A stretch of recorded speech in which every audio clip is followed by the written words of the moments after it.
I watched my father tear up the acceptance letter to MIT like it was junk mail. The paper that represented 4 years of perfect grades, countless sleepless nights, and every extracurricular activity I could squeeze into my schedule fluttered to the kitchen floor in pieces. Education is wasted on girls, Dad said, pulling out his checkbook with the kind of satisfaction reserved for people who believe they're doing something noble. He wrote out a check for $50,000, my entire college fund that I'd been contributing to since I was 14 with babysitting money and summer jobs. He handed the check to my brother Trevor, who was lounging at the kitchen table in his pajamas at 2 p.m., playing games on his phone. Use it for the honeymoon, son. Bora Bora, like Melissa wants.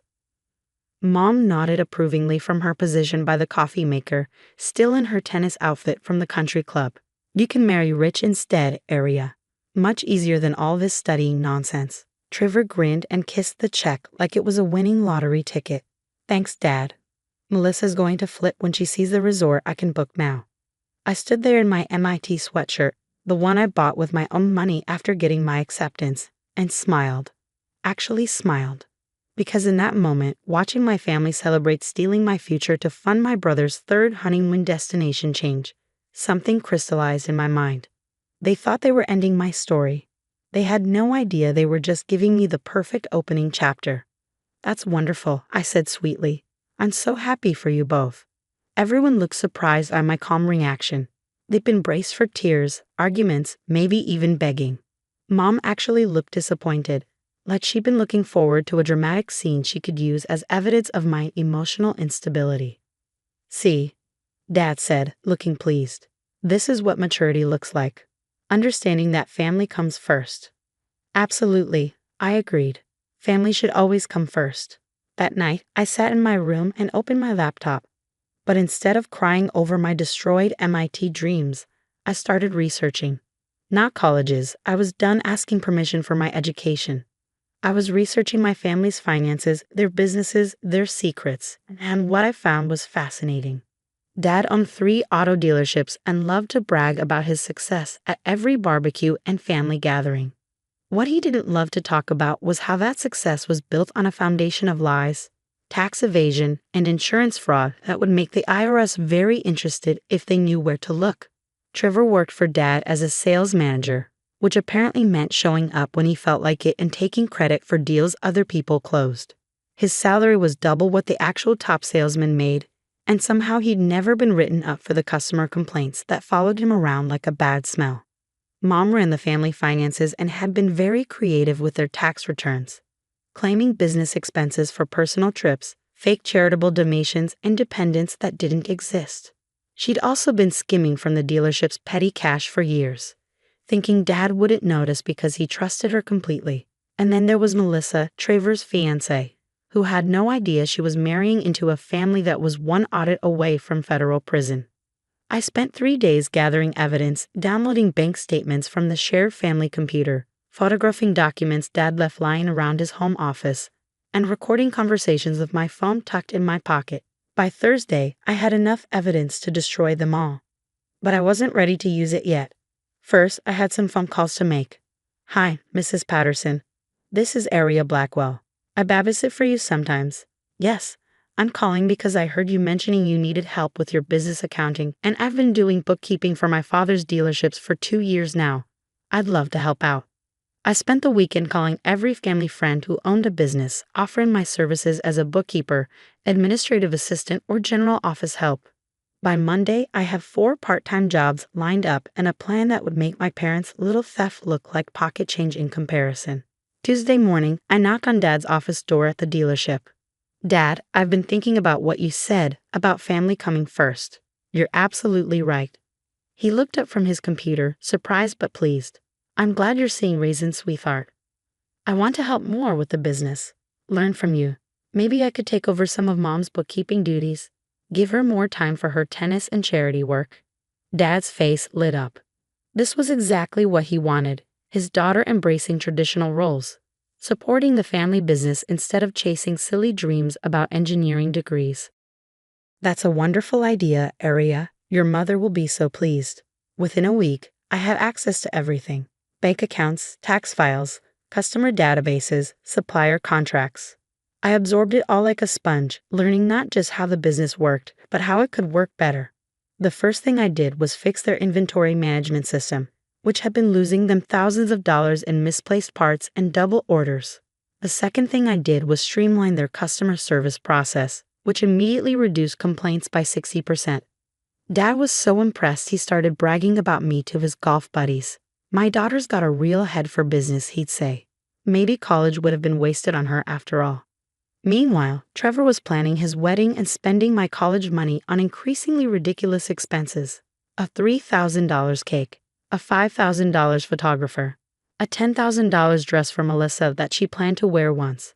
Every credit card statement that crossed my desk was another nail in his coffin. 3 weeks into my new role, I made my first real move. "Dad," I said, walking into his office with a concerned expression, "I found some discrepancies in the books that I think you should see." I showed him printouts that highlighted every fraudulent expense, every skim dollar, every lie Mom had told the IRS. But I presented it like I was trying to help fix honest mistakes. "I'm sure it's just confusion," I said innocently, "but we should probably clean this up before the next tax season." Dad's face went white as he realized what he was looking at. "Your mother handles all this." "I know. Should I ask her about it?" "No," he said quickly. "No, let me talk to her first." That night, I heard them arguing for hours. Mom crying, Dad shouting, both of them trying to figure out how to fix 15 years of financial crimes before someone noticed. But I wasn't done. The next morning, I walked into Trevor's office, which was really just Dad's old storage room with a desk shoved in it. "Hey, big brother. I've been looking at the sales reports and I noticed something interesting." I showed him documentation of every sale he claimed credit for, every commission he'd stolen, every customer he'd alienated with his laziness and arrogance. I'd even found security footage of him sleeping at his desk during business hours. "The thing is," I said, sitting on the edge of his desk, "Melissa's family is really big on work ethic, aren't they? Her dad built his construction business from nothing, worked his way up from laying concrete." Trevor's face went pale. "What do you want?" "Want? I don't want anything. I'm just looking out for family." I smiled. "But if Melissa's dad knew that his future son-in-law was basically stealing money from his own father's business, that might cause some problems, don't you think? You wouldn't tell them?" "Of course not. We're family." I paused. "As long as family continues to come first." The wedding was 3 weeks away. 3 weeks of Trevor sweating every time I walked into a room, 3 weeks of Mom jumping every time the phone rang, 3 weeks of Dad looking at me like he couldn't figure out if I was his salvation or his destruction. I was both. 2 days before the wedding, I made my final play. I called a family meeting in Dad's office after hours. All 3 of them sat there looking nervous while I stood behind Dad's desk with a folder in my hands. "I've been thinking about family loyalty," I began. "About how important it is to take care of each other." They all nodded, probably thinking I was about to forgive them, maybe even thank them for teaching me such valuable lessons. That's why I wanted to share some exciting news with you before anyone else finds out. I opened the folder and pulled out a letter. I've been accepted to Stanford's business program with a full academic scholarship, full ride, including room and board. Dad's jaw dropped. "But you didn't apply to Stanford." "Actually, I did. Along with Berkeley, UCLA, and USC. Turns out, when you can document significant business experience and show real improvements to a family company's bottom line, admissions committees get very interested." I pulled out more papers. "I've also been offered a position with Morrison and Associates. That's the accounting firm that handles most of the big businesses in town. They want me to work part-time while I'm in school and full-time during summers." Mom found her voice. But you don't need college now. You're already working for us." "About that." I smiled. "I've actually decided to move on. But don't worry, I've trained my replacement." I gestured toward the door, where a middle-aged woman in a business suit was waiting. "This is Margaret Chen from the IRS. She specializes in small business compliance and family-owned companies." The color drained from all 3 faces simultaneously. Margaret and I met when I was researching proper bookkeeping procedures. Such a nice woman. So helpful when I had questions about things like proper expense reporting, dependent claims, cash management. Dad stood up so fast his chair fell over. Aria, what have you done? I've ensured that this family business operates with complete integrity from now on. Margaret's going to help you file amended tax returns for the past 5 years and set up proper procedures going forward. Margaret stepped into the room with a briefcase and a sympathetic smile. Don't worry, folks. These things happen in family businesses all the time. Most of it can be fixed with proper documentation and penalty payments. Penalty payments? Trevor's voice cracked. Usually around 50% of the underpaid taxes, plus interest, Margaret said cheerfully. But Mr. Blackwell, your daughter has been so helpful in organizing everything. This could have been much worse if we discovered it during a random audit. I gathered my things and headed for the door. Oh, and Trevor, you might want to call Melissa's parents. Explain about the penalty payments before the wedding, just so there are no surprises when you have to cancel the Bora Bora honeymoon. I paused at the door and looked back at my family, really looked at them. Dad slumped in his chair, suddenly looking every one of his 60 years. Mom clutching her purse like it could protect her from what was coming. Trevor staring at his phone like he was trying to figure out how to explain this to his fiancée. You were right, Dad, I said softly. Family should come first. That's why I made sure our family business will survive this scandal and continue to employ the 12 people who depend on us for their livelihoods. That's why I documented everything properly so you'll avoid criminal charges. That's why I'm going to college to learn how to build something legitimate instead of just inheriting something crooked. I smiled one last time. Education isn't wasted on girls. But $50,000 honeymoons probably are. 6 months later, I was sitting in my Stanford dorm room when Trevor called. The wedding had been postponed indefinitely, not because of the money, though that was part of it, but because Melissa had decided she needed to reevaluate her priorities after learning about the family business practices. The penalties wiped out most of our savings, Trevor told me. Dad had to take out a loan to keep the dealerships running. I'm sorry to hear that, I said, and I meant it. I'd never wanted to destroy them just to make them understand that actions have consequences. Are you happy at Stanford?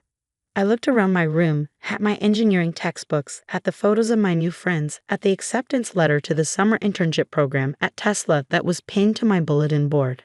Yeah, I said. I really am.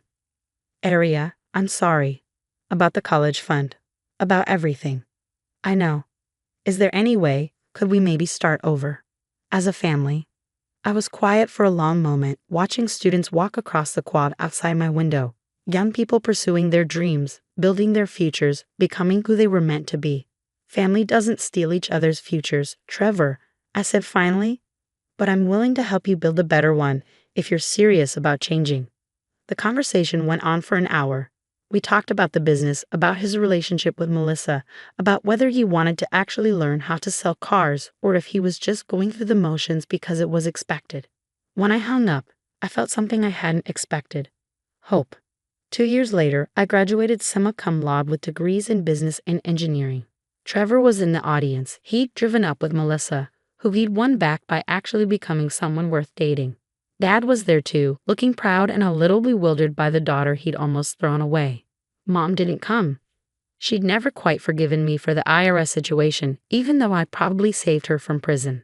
Some people, I'd learned, would rather be angry than grateful. After the ceremony, Dad pulled me aside. I owe you an apology, he said, for what I said about education being wasted on girls, for taking your college fund, for not seeing who you really were. Thank you for saying that. Are you going to come back and work for the family business? We could really use someone like you. I smiled and shook my head. I'm starting my own company, Dad. Clean energy solutions for automotive applications. I want to help make the family business and every business more sustainable. He looked confused. You're going to compete with us. I'm going to help you evolve, I corrected. The future of automotive is changing. You can either adapt or get left behind. 5 years later, Blackwell Motors was the first dealership chain in our state to specialize in electric and hybrid vehicles, thanks to a partnership with my company, Green Drive Solutions. Trevor had become a legitimately good salesman who actually cared about helping customers find the right car for their needs. Dad had learned to respect expertise over gender. And me? I was featured on the cover of Entrepreneur magazine as one of 30 under 30 changing the world. The headline read, From family business to clean energy empire. How one woman turned theft into triumph. I kept a copy of that magazine in my office, right next to the framed photo of my MIT acceptance letter, the one Dad had torn up all those years ago. I taped it back together, piece by piece, as a reminder that some things are worth fighting for. Education, it turned out, was never wasted on anyone willing to fight for it. I kept the extra key to Grandma May's bungalow on the same lanyard as my work badge, the metal knocking against plastic every time I bent to unlock the clinic door. It reminded me that there was always one more thing to open for someone else. My name is Kaya Weaver. I'm 31 and I work as a bookkeeper at a physical therapy clinic on the south side of our county. Numbers are the part of life that makes sense to me. Due dates, invoices, the way a column adds up whether or not you feel like it should. My younger brother Caleb is 28. His wife Isabel just turned 27. Our parents, Rosalind and Herbert, are in their early 60s. Mom is 62, Dad is 64. When Grandma May died in January at 86, Dad was named executor. Probate started in February. It's been slow, like everyone warned us it would be. Caleb and Isabel moved into the bungalow just until probate wraps, with Mom saying it was good to keep a presence in the house. The county bills property taxes quarterly, February 1st and May 1st so far this year, when Mom asked me to keep the taxes current while we get the estate accounts set up. I put my card on the county portal because late fees are predictable and avoidable. 2 cycles at $874 each. I also fronted $300 to a plumber named Eli to swap out a corroded sink trap that was leaking into the cabinet, and $45 to Brian, a guy I found on the neighborhood page, for an early mow when the grass started looking judgmental. $293 total.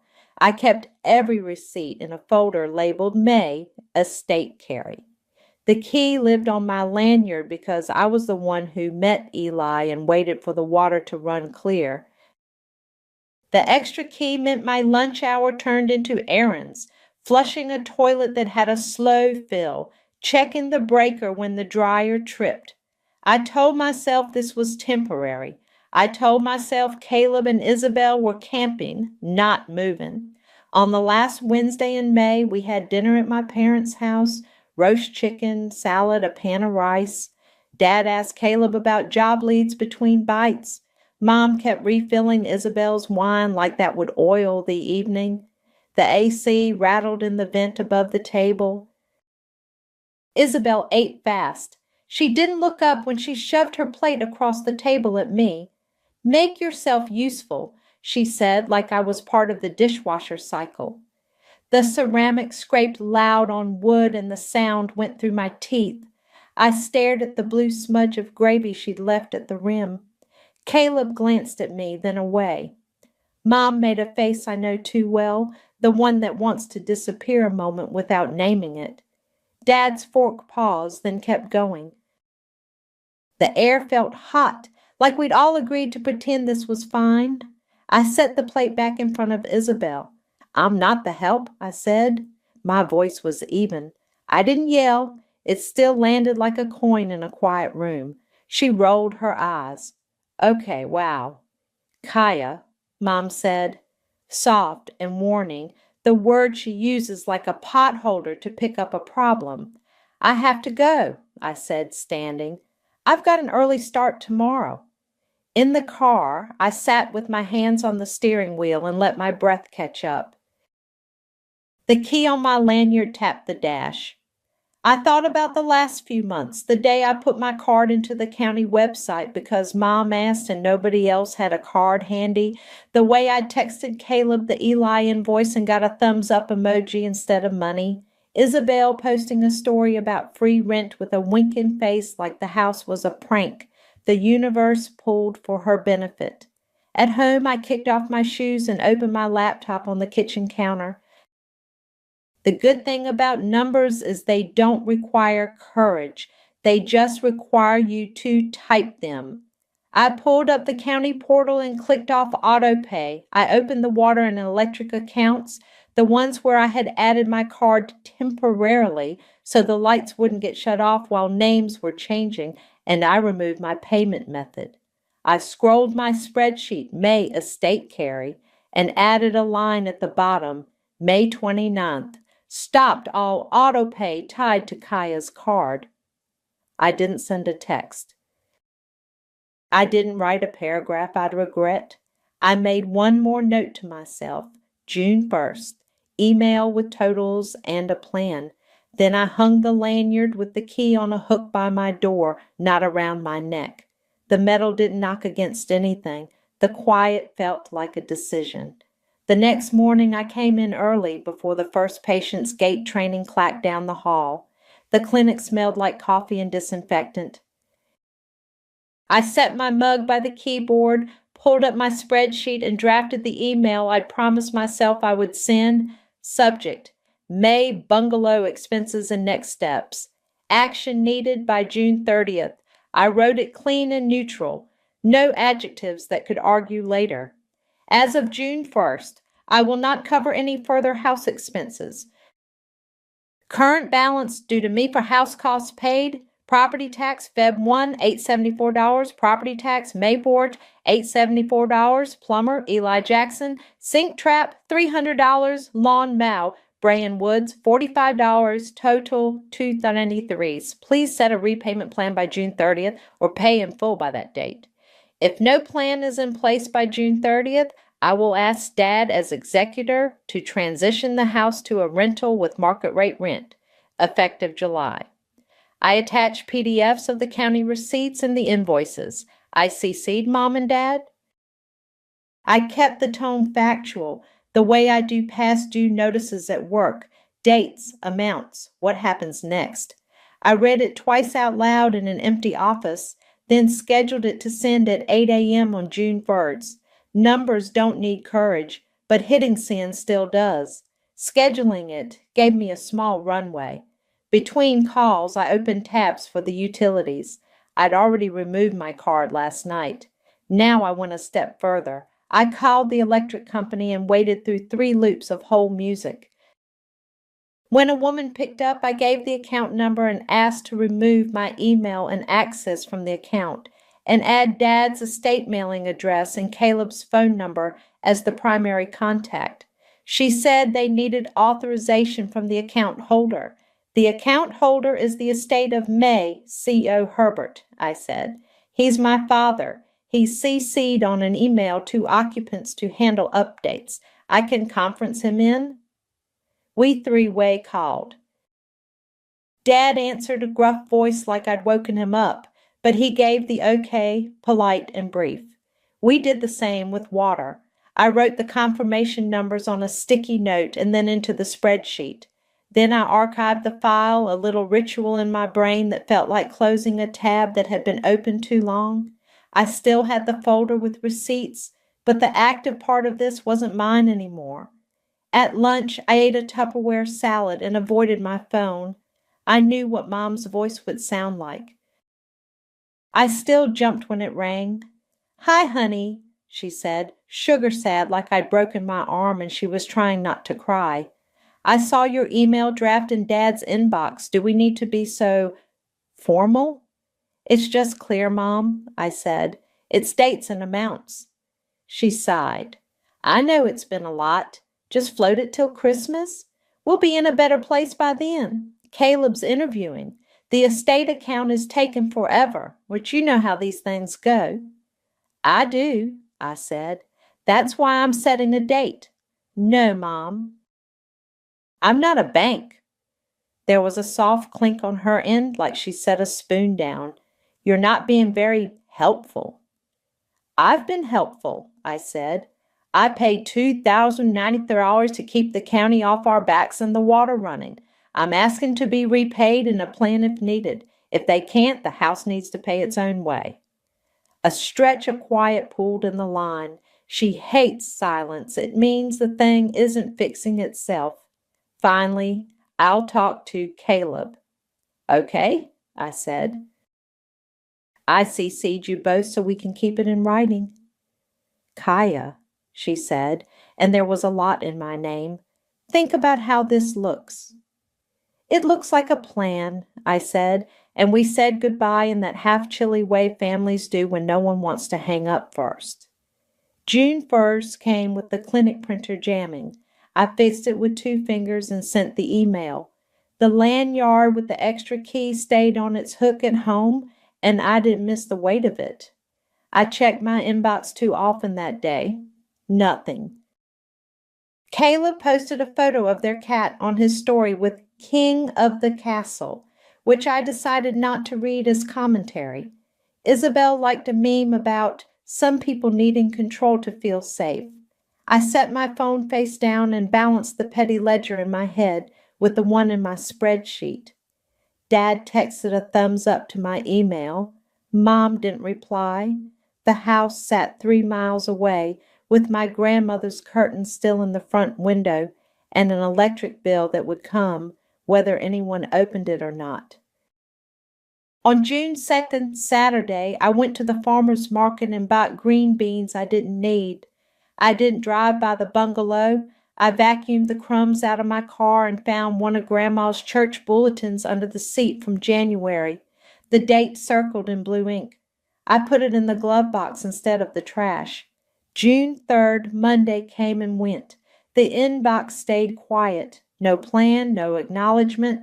A quiet that felt deliberate, like if they didn't respond, the terms couldn't be real. I made dinner for myself, eggs and toast, and ate at my tiny table where I balanced books and late notices. The key didn't knock against anything. The calm I felt wasn't triumphant. It was like standing on both feet after balancing too long on one. The date was set. The math was done. Now I waited. The paper was the exact yellow of a highlighter, and it flapped a little in the breeze. Taped right to Grandma's bungalow door at eye level, county solid waste, delinquent notice. Past due amount $194. Penalty $97. Service interruption scheduled if not paid. Isabel texted me a photo before 9. Your payment bounced. I stared at it while the clinic copier chewed a stack of new patient forms. There was a little oval of tape shadow in the picture where the light caught it. There was no payment, I typed. I took my card off. I'm not your bank. 3 dots pulsed, then nice. So now the trash doesn't get picked up? You and Caleb need to set up your own payment or talk to Dad about the estate account, I wrote. The notice has the number to call. She sent a thumbs down and a screen grab of my as of June 1st email like it was evidence in a case. I locked my phone and went back to the numbers that do as they're told. By noon, Mom had called. I let it go to voicemail. I saw the picture, she said when I listened later, her voice in that sugar-sad register. Keep receipts and we can even up later, honey. Don't make a big deal of a little notice. The notice wasn't little. It was tape on a door from the county, and keeping receipts was what I'd already done. On my way home from work Friday, I drove down May Street. Habit more than choice. The bungalow sat under its maple like always, the same sag in the porch rail, the same chalk lines from some kid's hopscotch, the yellow paper still bright against the white paint. I didn't go in. I didn't touch the key on my lanyard. I stood on the walk, took my own photo for my records, and left it there. Sunday dinner came the way it always does, a text from Mom with the menu and a heart. Spaghetti and meatballs, garlic bread, salad. I got there a few minutes early with a grocery bag of seltzer. The house was warm. Dad had the baseball game on low in the living room. Mom was skimming sauce at the stove. Hi, sweetheart, she said, like last week hadn't happened. Grab plates. I set the table. Caleb came in with Isabel behind him, her sunglasses pushed up on her head. She didn't say hello. Caleb kissed Mom's cheek and took the salad tongs like he was helpful. We ate, forks and polite small talk. Dad asked about the clinic. I asked him about the game. Isabel told a story about her co-worker's birthday brunch that took too long. When there was a lull, Mom breathed in big. So I saw that little county thing. Keep your receipts, Kaya, and we'll even up when everything evens out. I put my fork down. The receipts are already kept, I said. The balance is $2,093. The plan is what I sent June 1st, repayment by June 30th, or we transition the house to rent in July. I'm not covering any more bills. Isabel snorted. We saw your email, calling it market rate like you're a landlord now. It's Grandma's house, I said. It needs to pay its own way if you can't. Caleb's jaw worked like he was chewing a thought. We're figuring it out, he said softly, not looking at me. Mom made the face that wants to turn a conversation into something you can fold and put away. Let's not turn dinner into a thing. I reached into my tote and set the yellow paper in the center of the table. I'd stopped on my way over and peeled it off. The tape took a curl of white paint with it. It stuck to my fingers. No one moved for a second. The big black letters did all the talking I'd been trying not to do. Dad pulled his reading glasses from his shirt pocket and leaned in. $97 penalty, he said more to himself. He doesn't like wasted money. Who's calling this in tomorrow? Caleb can, Mom said quickly. Or you can, Herb. You have the executor hat. It needs to come from the people living there, I said. I already removed myself from the utilities. The account has Dad's mailing address, Caleb's phone listed, the numbers on the notice. Isabel shifted her wine glass, the base squeaking against the wood. Kinda rude to bring a flyer to dinner. It's not a flyer, I said. It's the county. The math isn't personal. Caleb nodded once, eyes on the yellow. I'll call, he said. He looked up at me for just a heartbeat. We'll figure it out. Mom reached for the paper like she could put it in a drawer. We will even up later, she murmured, like a prayer she'd said for years. The date is June 30th, I said, not raising my voice. There isn't a later after that. If there's a plan, put it in writing. If not, we'll move to rent. Dad folded the notice in half neatly, then in half again. He slid it to the side of his plate. Okay, he said, and in his voice I heard that the stakes had finally gotten concrete. We cleared dishes without choreography. Isabel carried her own plate to the sink. Caleb took the trash bag out, tied it in a knot I knew he'd have to fix later. When I left, I slipped the folded notice back into my tote. Paper matters, dates matter. The tape had left a little dust of paint on the edge, a reminder you can feel when you run your thumb over it. On Monday after work, there was a knock that sounded like someone being polite on purpose. I wiped my hands on a dish towel and opened the door to Reagan from Grandma's street. We'd met in March when I waited for Eli to fix the sink. She'd walked over with her dog in a welcome to the block tone, and I'd given her my number for emergencies before I knew what that would invite. She held up her phone now, a photo already open. The bungalow's lawn tall and seedy, crabgrass seaming the sidewalk, the maple dropping helicopters in drips. I'm sorry to bother you, she said. It's getting a little out of hand. The city mows after notice sometimes, and they charge. I appreciate you coming by, I said. I wanted to fix it. My fingers actually itched to text Brian. I'm not handling day-to-day anymore. Caleb and Isabel are living there. I can connect you. She nodded, relieved to have a direction for her worry. I sent a quick group text. Hi, Reagan lives next door to the bungalow and has a lawn concern. Looping you in, Isabel and Caleb. Then I put my phone face down on the counter and stood there with the discomfort like it was a guest I didn't want, but had to make tea for. Boundaries are boring to enforce. They also work.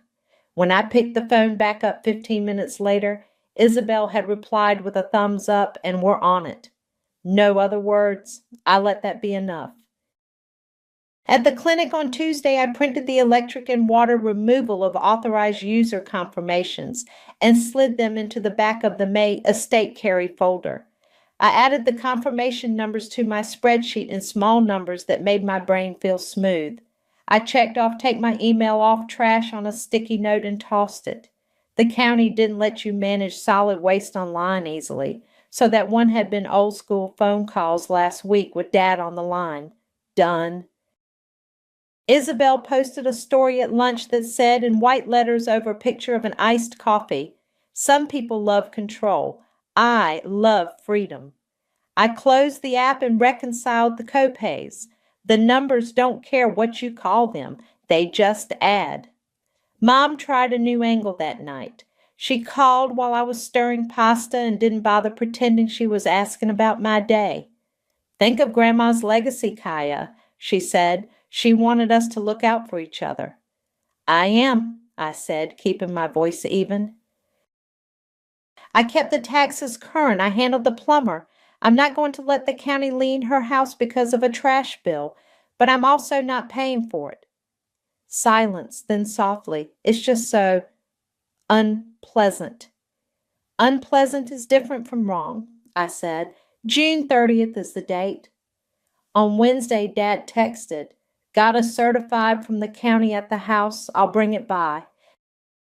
He showed up at the clinic between patients in his work polo, the envelope green striped with that official look that makes your stomach think about running. He handed it to me without a speech. "Came to my address," he said. "Estate of May, C.O. me." I slipped a finger under the flap and read on the counter by the copier, "Notice of Lion Intent, Solid Waste Service. Past due $194, penalty $97, administrative fee $15, total $36. Balance must be paid by June 25 to avoid lien certification to ad valorem tax roll." It listed the parcel number and the bungalow's address, all in bold like a teacher making sure you copied it right. Dad tapped the paper with one finger. "Concrete enough for you," he said, trying to make a joke out of it and failing. "It's clear," I said. "Thanks for bringing it." "You're doing the right thing," he said quietly. Then he left, the door chime dinging behind him. I took a photo of the notice and filed the original in the folder. Then I stood at the clinic window and watched a man across the parking lot fold a stroller with the kind of attention I needed to borrow. I didn't want to be the one who made everything harder. I wanted the lawn to be just grass and the trash to be a bin that rolled to the curb. I also wanted my boundaries to mean something even when no one clapped for them. I texted Caleb, "We need to talk by Friday. Kitchen table at my place." "I'll have options." He responded in under a minute. "Okay." No hedging, no emoji. It made my shoulders drop an inch. I texted Mom and Dad in the same thread as my June 1st email. "Lien intent arrived today for solid waste. Total $306 due by June 25 to avoid lien on property. Caleb and I are meeting Friday to discuss repayment plan and next steps." Mom sent a heart, then a minute later, "Thank you for keeping track of everything, honey." It read like she was trying on gratitude to see if it fit. That evening I drove past the bungalow out of habit. The lawn had a couple of dark tracks through it, like someone had started with a mower and then stopped. The yellow notice was gone from the door. The trash bin was still at the side of the house under the eave. A cat sat in the window and blinked at me, bored. I kept driving and didn't park. At home, I set 2 printed forms on my kitchen table and wrote option A at the top of one and option B at the top of the other. I filled in blanks with dates the way I would for any client. June 30th, July 1st, 30 days. I made each sentence plain and short enough it could stand on its own without a phone call attached. Then I washed the pasta pot and left the papers to dry on the wood like something cooling from the oven. Friday would come either way, so would the 25th. Dates don't care if you're ready, they just arrive. Caleb showed up Friday evening looking like he'd slept in his clothes. He smelled like stale coffee and gas station mints. I'd cleared my tiny kitchen table, the one where I balance ledgers and eat microwave dinners, and set 2 pens and 2 neat stacks of paper side by side like placemats. He didn't take off his shoes. He sat and put his hands flat on the wood, eyes on the grain the way people do when they don't want to look up and make the next part real. "I'm sorry," he said before I could start. "I thought you had it." The last 2 words were small. "I had it," I said, "and I stopped having it on June 1st. He nodded, winced like the nod hurt. "Isabel's been overwhelmed. The estate account is still, Dad says the bank wants more forms." He trailed off. "Our card is maxed. The car needs brakes. It's just—" He gestured at the air. I slid the first stack across the table, the one labeled at the top in plain font, Option A, Repayment and Move-Out Agreement. "Option A," I said. "You repay what I covered, $2,093 at $150 per month. First payment due on your move-out date. You move out within 30 days of today by Sunday, July 7th. You keep all utilities and the trash current until you leave. You send me a photo of the solid waste receipt by June 25 so the lien doesn't hit the tax roll." He picked up the top page, scanned it, lips moving a little like he was trying to keep up with the words. "July 7th, he repeated. "We can do 30 days. He swallowed. 150. We can do that." I slid the second stack over. Option B, lease. Market rate rent at $100 per month. 1 month deposit. Proof of income and the deposit due by next Friday, June 14th. Formal lease starting July 1st. Same requirements, utilities and trash current. No balance with the county. He looked at that one longer, then put it back down like it was heavier. "We don't have the deposit," he said, voice barely above the hum of the fridge. "And proof of income? Izzy's between schedules. My hours aren't steady." He rubbed his eyes. "I don't want to get us into something and then miss the first month." "Then it's option A," I said. "We'll list the house for rent so there's no gap. You'll have the month to pack. No one's going to throw your stuff on the lawn." His mouth quirked like he wasn't sure if he could laugh. "Thanks."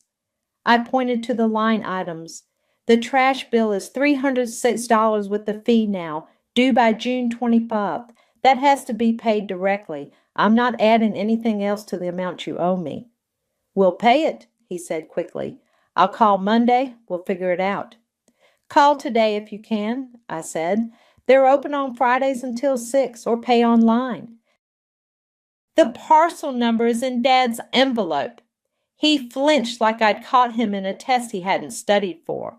"Right. Okay, I'll do it tonight." I handed him a pen. "Initial here for understanding the terms and sign there." His hand shook a little as he wrote his name. It wasn't dramatic. It was what happens when you make a decision you've been avoiding and your body catches up. We both signed and dated. I wrote first payment due July 7 in the margin and circled it. I added proof of trash payment by June 25 and underlined. I took a photo of each page with my phone and texted him copies before he asked. "I'm going to email this to Mom and Dad," I said, "so everyone knows what's happening. I'll also send you a link to set up automatic payments for the $150 on the 7th of each month." He nodded. "Okay." We sat for a minute in the kind of quiet that isn't hostile, just empty of all the things we could say. He picked at a nick in the table. "I know Isabel's been hard," he said. "She's angry. She thinks you're—" He stopped. "She's angry." "I'm not asking her to be grateful," I said. "I'm asking her to be an adult." He let out a breath that sounded like it had been holding his chest hostage. I'll get boxes from the grocery store. We'll start this weekend. I'll come by to take photos Sunday afternoon, I said. For the listing, I'll stay out of your way. He stood, then hesitated. Thank you, he said, eyes finally meeting mine, for not letting it get worse. It's the county that doesn't let it get worse, I said. I'm just reading the dates. He almost smiled at that. At the door, he turned back. I'll pay the trash thing tonight. Send me the receipt, I said. After he left, the apartment smelled like his coffee for a while. I sat back down at the table and emailed the signed agreement to Mom and Dad with a short note. Caleb chose option A, move out by July 7th. First $150 due that day. Trash bill to be paid by June 25th. He's handling tonight. Dad replied with a simple, received. Mom wrote, thank you, and then 5 minutes later, we'll help them pack. I put the folder back in the cabinet and set a calendar reminder for July 7th and another for June 25th. The dates sat there solid as furniture. My phone buzzed an hour later, a photo of a county receipt, paid in full, $306, then a text from Caleb, done. The pen ink at the bottom of our copies was still drying. The plan was not a feeling anymore. It was signatures and numbers and a red circle around a Sunday on my wall calendar. The agreement sat on my table like it weighed more than paper. I slid it into the May estate carry folder with a fresh tab labeled Repayment Caleb. I forwarded the signed PDF to Dad again with a short line, for estate file. He replied, filed, which is his version of a hug. Isabel didn't come to the meeting. She sent a paragraph an hour later that read like she'd started at a sprint and never slowed down. I can't believe you're stealing the house out from under family, like it's a thing on a shelf you decided you get to keep. We were told we could be there until probate ends. This is abusive. Enjoy your landlord power trip. No line breaks, no question marks. I typed 3 drafts and deleted them. Then I wrote, Caleb signed an agreement. Move out is July 7th. I'm listing the house this week with Dad's okay. I CC'd Dad. Isabel left it on scene. Sunday afternoon, I drove over with my camera. I texted first. I'll take photos for the listing. Then I'm out. Caleb leaned in the doorway with a roll of painter's tape around his wrist and a scuffed box at his feet. He looked tired but calmer, like choosing had let him put one foot on the ground. Living room first? I asked. Yeah, he said. We moved our stuff to one side. Isabel was in the bedroom. I could hear drawers opening and closing with a little too much emphasis. I kept my shoes on and moved through the house like a guest, slow and careful. I took pictures of the light on the hardwood, the kitchen with its old enamel sink, the tidy bathroom where Eli's new trap shone under the cabinet like a piece of jewelry no one would see. In the hallway, I passed the hall closet and saw the box of Grandma's dishes tucked under the coats. The top plate was blue willow, the one with the chipped edge from a Thanksgiving 3 houses ago. I left it there. I'm not a museum. Back at my table that night, I wrote a listing that sounded like a person, not a brochure. 2 bedrooms, 1 bath, quiet street under maple, washer, dryer hookups, window AC units, small fenced yard. $100 per month, no smoking. I included managed by family during probate, formal lease provided. I sent it to Dad. He wrote back, listed. Background checks a must. I posted it on the local rental page and a site that charges $20 to screen. I set up a Google Voice number so my phone wouldn't explode. By noon Monday, my inbox had 23 messages and 4 sounded human. I called back the ones who had punctuation and jobs. A woman named Ainsley left a voicemail with a clear voice. Hi, I'm a 4th grade teacher at Eastview. I'm looking for a quiet place. I have a cat and references. She offered to bring a folder, which made me like her before I met her. We set a showing for Tuesday at 5. I texted Caleb, "Showing tomorrow. Can you crate king?" He wrote back, "Yes, we'll be out." Mom called that night. She didn't say hello. "Could we do one more month?" she asked, straight into it. "Just August, and then they'll be out. Isabel's sister might have a place by then." "They have 30 days," I said. "That is one more month." She made a small sound like I'd set a dish down too hard. "You're being so unyielding." "I'm being clear," I said. They agreed. "The listing is up. The trash is paid. The county won't add a lien. This is as gentle as this gets." She sighed. "I'll help them pack."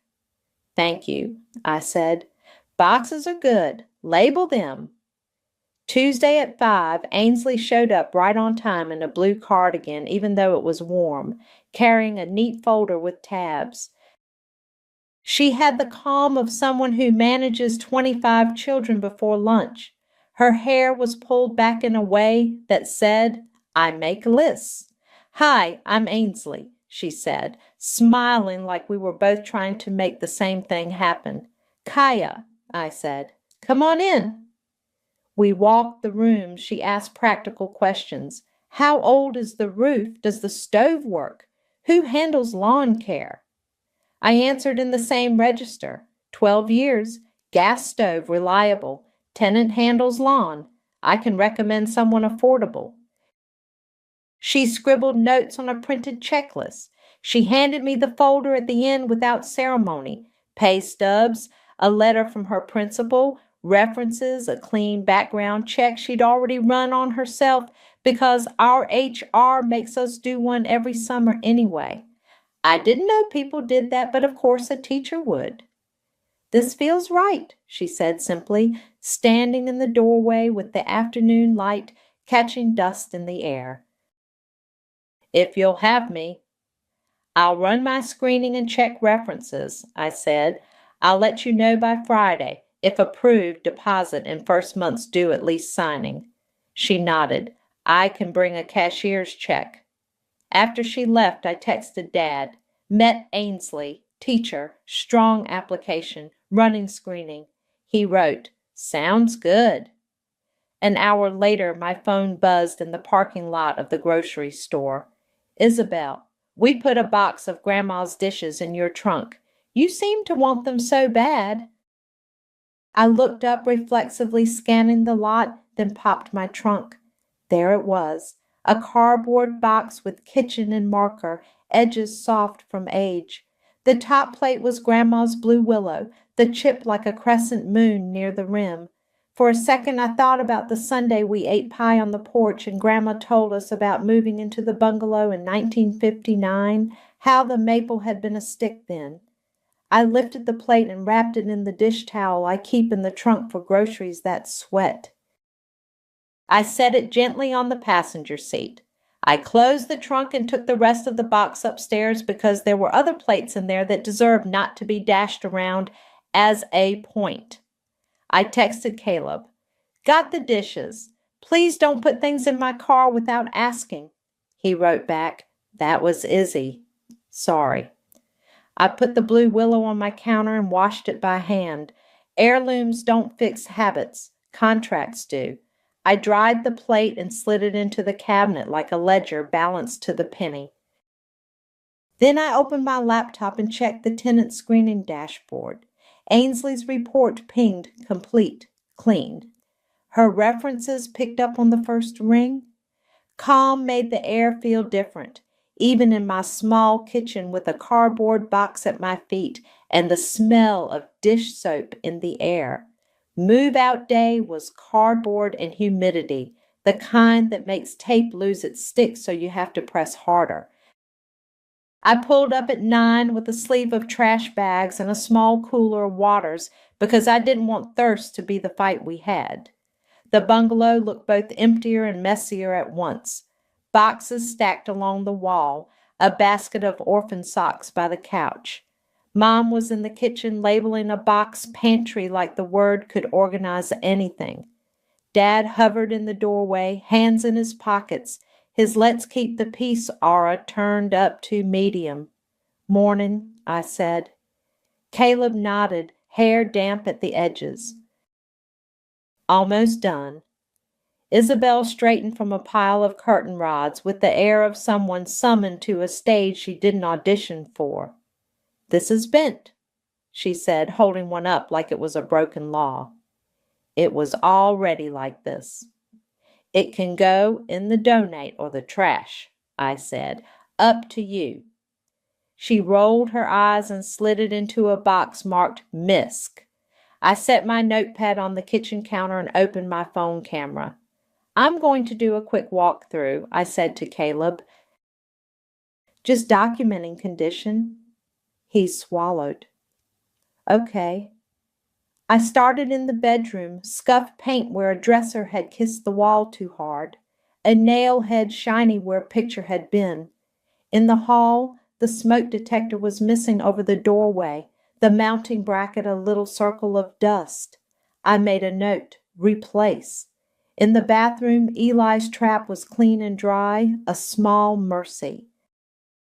The yard out back had gone patchy where boxes had sat too long on the grass. A corner of the fence leaned like it wanted to nap. Nothing catastrophic, just the wear of people living. Dad followed me with his silence, then finally said, "You'll want to get a fresh detector in here today." "I brought one," I said. "I'll install it after the keys." We ended in the living room where the cat carrier sat open like a trap without bait. Caleb wiped his palms on his jeans and handed me a small ring. 2 keys, and the little one for the back door that always stuck. "I'm sorry," he said, eyes on the floorboards, "for all of it." "I know," I said. I believed him. Belief doesn't change terms, it just makes the air easier to breathe. Mom came in with a box of spices and looked between us. "We're almost out of your hair," she said, too bright. Then a notch lower to me, "Let's keep this kind." "It is," I said. He handed me the keys. Isabel brushed past with a grocery bag of cleaning supplies, the plastic squeaking. "Enjoy your little empire," she muttered. "It's Grandma's house," I said steady, "and it's not a toy." She gave a dry laugh and kept walking. They loaded the last boxes. Dad tied the hatch of the SUV with a bungee cord that had seen other summers. Mom hugged me in a way that was mostly about her own arms. Caleb stood with his hands on the top of the cat carrier like he needed to feel something solid. "We'll start the payments," he said. "I set the auto pay for today." "Okay," I said. "Send me a screenshot if you want, but I'll see it." They pulled away. The quiet after a car leaves is a particular kind of loud. I stood in the doorway for a minute, then called the locksmith. He came at 4, a guy with a baseball cap and an efficient way of carrying 3 things in one hand. 2 deadbolts, 1 knob, he said, taking in the doors with a practiced glance. "Front and back," I said. "New keys, 2 sets." While he worked, I installed the smoke detector, balancing on Grandma's old step stool, the wood worn where her feet had been. I took one last pass through with the mop, wiped the counters. I texted Ainsley, "Keys ready, lease signing at 6, okay?" She replied, "Yes, I have the cashier's check." "See you then." At a little before 6, Ainsley walked up the path with a folder and a paper bag. "Figured you might not have paper towels here yet," she said, setting the bag on the counter. "Also a plant. It's hard to move into a place without something alive." We sat at the kitchen counter where so many lists had been made. I slid the lease across. 12 months. Wiring $100 per month. Deposit equal to 1 month. Move in July 9 with prorated rent for the rest of July. She read each page, initialed neatly where I'd flagged with tabs. I initialed and signed. We exchanged keys in the envelope from the bank with a stamped receipt. I gave her a one-page sheet with trash day, the utility contact info, and call Eli if the sink ever starts talking again. "Thank you," she said, not effusive, just genuine. "This feels good." "It does," I said. "Welcome." She left, promising to bring the cat on Tuesday. The house felt like a held breath finally let out. As the porch light clicked on, my phone buzzed. "Deposit posted," the bank app said in its neutral font. Then another buzz. "ACH payment received, $150. Caleb's name next to the line like a small completion. I sat on the step with the plant Ainsley had brought, a pathos already trying to climb, and watched the maple shift against the pink of a July evening. The door behind me clicked shut with its new tumblers, the old keys useless in the pockets they used to belong to. I could feel the shape of the day in my shoulders, the weight of cardboard, the scrape of ceramic, the press of tape, a ledger balanced in ways you can't always show someone on a spreadsheet. Tomorrow I'd post the rented update. Tonight I locked up and drove home with the windows down, the lanyard light on its hook and nothing knocking against me. By the time the maple out front started dropping a few crisp leaves onto the sidewalk, the house had a rhythm that didn't need me to count for it. Ainsley set up autopay from her bank. The first full month rent hit on the first with a little ping that I didn't have to watch for. Her dad finally got the estate account squared with the bank, forms signed, checks ordered, and he reimbursed me from July's prorate and August's rent. Caleb's $150 came through on the 7th again, with the same neutral subject line. I opened my spreadsheet, typed in the deposits, and watched the balance I'd carried since February finally click to zero. I closed the file and put the paper folder back in the cabinet like a tool you keep because it's useful, not because you like it. Ainsley hung a little wine chime by the back door and planted herbs in a row of chipped mugs along the porch rail. She texted me once about the mower. "Do you have a recommendation?" I sent her Brian's number and a sentence about his fair rates. The next time I drove by, the lawn had the neat look of someone who makes a living, making edges line up. Reagan waved from her driveway and gave me a thumbs up. That was all the conversation we needed. Mom switched Sunday dinner to a group text with assignments. "I'll do roast chicken," she wrote. "Bring a side." Isabel replied with salad and 3-leaf emojis. Caleb didn't make a joke. He just said, "bread." I volunteered to green beans because I had a farmer's market habit now. When we sat down, the table looked like us. A pan that had seen years of rice, a casserole dish with a crack glazed over, a bowl of too much salad. Dad poured iced tea and nodded at me. "Thanks for handling the county thing, Kaya," he said, quiet, eyes on his plate like he didn't want to spook the moment. "We all handled what was ours," I said. It was true. He took the executor calls.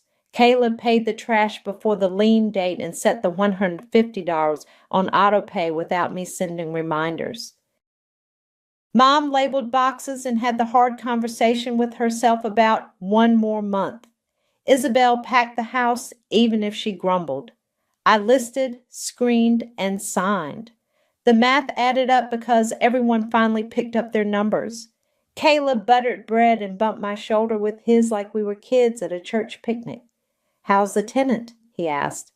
"She's good," I said. "Teacher. Pays on time." She brought me paper towels as a housewarming gift. Isabel glanced up at that, a small something moving behind her eyes. "That's nice," she said, and it wasn't barbed. Dad cleared his throat.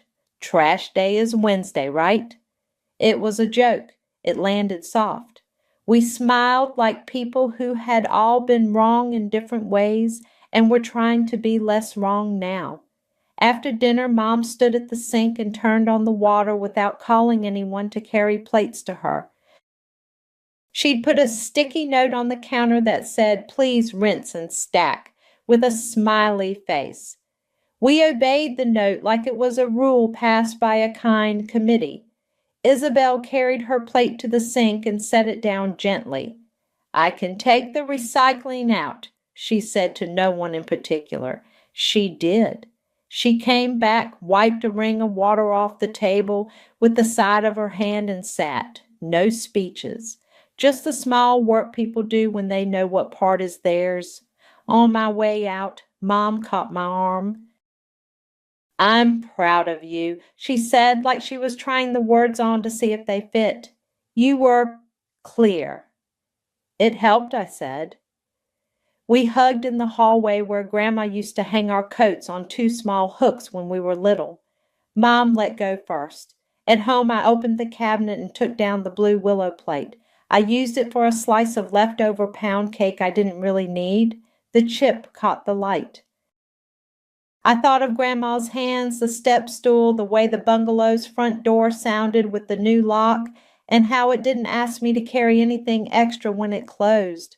My phone buzzed on the counter. 2 notifications, one after the other. Rent received.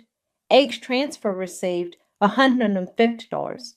The lines in my ledger didn't care if anyone learned anything. They just balanced when they balanced. But the house was paying its own way. The county had nothing taped to the door, and the key lived in a drawer now instead of on my lanyard. That felt like a kind of learning we all could live with. The next Sunday, the group text chimed again with a menu and a couple of check marks as people claimed dishes. No one asked me to float anything. No one suggested one more month. At dinner, the iced tea sweated on the table, and we passed bowls hand to hand without stacking them in front of me. When we finished, everyone stood and carried their plates, even Isabel, who didn't look at me when she reached for the dish soap, which somehow made it easier. Consequences had done their quiet work. No lectures needed. I dried my hands on a towel and leaned back against the counter. The sound of water and forks and small talk fooling the room exactly the amount it was supposed to. When I left, I put my toad on my shoulder and glanced once at the sticky note by the sink. It was still there, curling a little at the corner, doing its job. I said goodbye in the doorway. No one handed me their plate. Garrett swore it would be an hour, tops. He said it like a cashier saying, "Next," easy and automatic. 1 foot in my doorway and his hand already reaching for the keys on the hook. My name is Jasmine Ramos. I'm 26. I open a bakery at 6 a.m. and I keep my life on a tight schedule because if I don't, it slides. I rent a small second-floor apartment over a hair braiding shop on Cedar and 9th, 3 blocks from the Namert 12 bus. My car is a silver 2011 Corolla with a teal Support Local Bakers bumper sticker and a trunk that rattles if I hit potholes on Pine. The spare key hangs on a nail by my kitchen light switch. I don't take it off the nail unless I have to. "It's Tuesday," Garrett said, grinning. Like that answered something. He's my cousin, 27, the kind of charming that makes waiters laugh and parking attendants wave him through. I gotta drop some papers before 5 and swing by a place. Can't wait. "An hour for real. I'll fill your tank." "It's 4:15, I said. I'd been home since noon, laundry folded, shoes by the door, alarm set for 4:40 a.m. "I open tomorrow." "I know jazz," he said, and dipped his voice into the soft spot where family lives. "Blood, help me out. I'll be right back." He lifted the key ring and jingled it like I'd already agreed. I did the math anyway. The drop-off, the swing by, the gas stop. He sees clocks as ideas. I see them as boxes to check. I looked past him at the slant of late sun on the opposite building and thought about the walk to the bakery in the dark if he wasn't back. 1 hour, I said. I need it by 6 a.m. at the latest. An hour, he promised, then kissed the air next to my cheek and jogged down the stairs. He drives like someone who thinks yellow means prove it. And the Corolla's engine note faded fast. I put the keys off the hook in my head, left the spare where it was, put my phone on the counter and went back to my list, wiped counters, packed breakfast for tomorrow, set out the work shoes. At 5:20 I texted, all good. Running late came back, tomorrow, promise. I stared at the bubbles and typed, you said an hour, then deleted it. It's not that I'm scared to press send. It's that I've learned which messages just echo. My Aunt Angela, Garrett's mother, 55, good at smoothing everything until it shines, has said since we were kids, he's good for it, and sometimes he is, late. My Uncle William, 56, lifts a brow and keeps grilling. By 7, I reheated leftovers and ate them over the sink. By 9, I set my alarm and tried to sleep around the empty space in the lot below my window. The shape of my car's absence sat in my chest like a door I'd forgotten to lock. My 4:40 a.m. alarm cut through heavy dreams. I checked my phone before my feet hit the floor. No new messages. I brushed my teeth, put on my bakery t-shirt, laced my black non-slip shoes, and listened for the buzz that didn't come. The street outside was quiet, the hair shop dark, the air wet and cold. The Neomer 12 doesn't run often before 5, and by the time it got to Cedar, it would make me late. I put the spare key in my pocket, then made myself take it back out and hang it on the nail. I didn't want to start this day by lying to my future self. The walk is 35 minutes if I keep pace. I hugged my jacket tighter and counted porch lights. A raccoon knocked something over in an alley, and I startled, then laughed at myself and kept moving. My calves burned by maple, then settled. The city before sunrise is mine for a little while. Trash trucks, a jogger, the smell of damp grass, and someone's bacon 3 buildings over. The bakery sits on 3rd and Larkin, 3 blocks from the river, windows fogged by the ovens we never really let cool. I got there at 5:56, breath clouding, and let myself in with the rolling shutter half open. The stainless counters reflected me back. Hair pulled tight, sweatshirt under the apron, eyes with not enough sleep. I fired up the mixers and checked the proofing baskets and did not check my phone more than once. At 7:12, a text. Yo, got caught up. I'll swing by later. Tomorrow latest. Later today, I typed.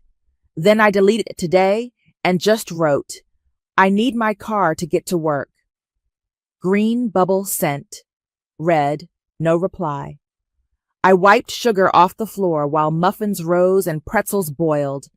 I made change for a woman who wanted a dozen iced cookies for her office. I took 2 Advil at 9 and told myself I'd nap after my shift, if I wasn't walking home too. Trinity, my little sister 22, steady in ways that don't make noise, texted a meme about coffee and a heart. I sent back a thumbs up because I didn't want to get into it yet.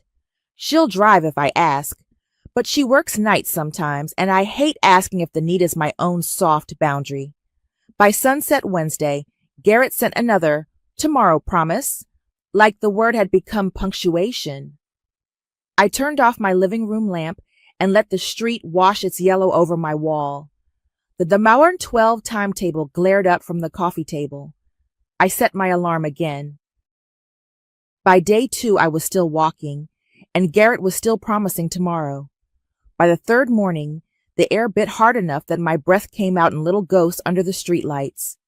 Friday, 5 a.m., same route.